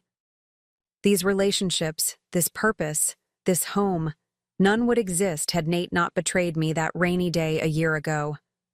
You're quiet, Sophie noted, passing the roasted vegetables she'd brought from her restaurant. Everything okay? More than okay, I assured her, just appreciating the moment. The conversation turned to Foundation matters, Georgia describing a new financial literacy curriculum she'd developed for high school students, Marcus updating everyone on legislative advocacy efforts, Olivia sharing success stories from recent program graduates. We've been contacted by groups in Seattle and Denver interested in establishing similar programs, Vanessa reported. The model is replicable, with local adaptations, of course. Which brings us to an important question, Olivia added, glancing my way.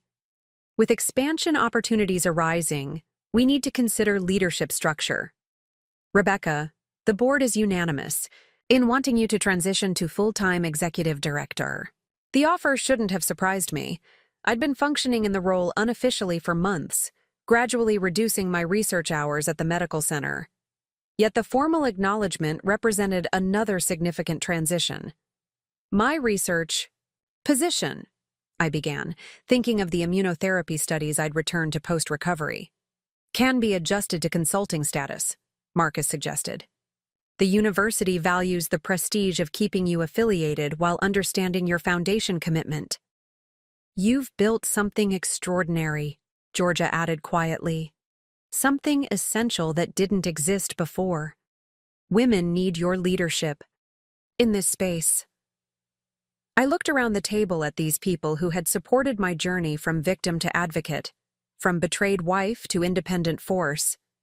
Their belief in me had never wavered, even when my own confidence faltered during the darkest moments.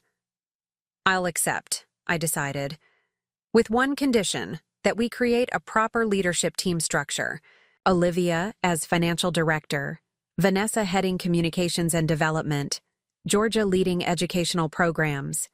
A collaborative approach from women with complementary expertise. Glasses raised in approval, the decision celebrated alongside the meal. As dinner progressed to dessert, Jamie unexpectedly cleared his throat for attention. Since we're sharing foundation news, he began, uncharacteristically nervous, Sophie and I have an announcement too. Sophie blushed slightly as all eyes turned their way. We're engaged, she revealed, extending her hand to display a vintage emerald ring. Finally made it official last weekend. Exclamations and congratulations erupted around the table. I embraced, my sister, joy overwhelming me at her happiness after years of supporting mine. The wedding will be small, she explained as celebration quieted. Just family and closest friends. Here, actually, if Becca approves. The garden should be perfect by spring. Here? I repeated, touched beyond words. Of course. Nothing would make me happier. As the evening concluded and guests departed with warm embraces and plans for future gatherings, I returned to the library, drawn to its peaceful ambiance. The day had brought multiple circles of completion, final sentencing recommendations, foundation leadership formalized, my sister's long relationship culminating in engagement. At my desk, the unfinished manuscript of my book waited, Financial Freedom, Recognizing and Escaping Economic Control. The publisher had approached me after a national news feature on the foundation, offering a platform to share both personal experience and professional insights. Writing had proven therapeutic, translating trauma into educational resource, private, pain into public benefit. I opened the document, scrolling to the conclusion chapter still under development. The words began flowing with newfound clarity. Transformation isn't single moment, but ongoing process. The woman who discovered betrayal while still weak from surgery isn't the same woman writing these words today. Pain changed me. Justice shaped me. Purpose defined me.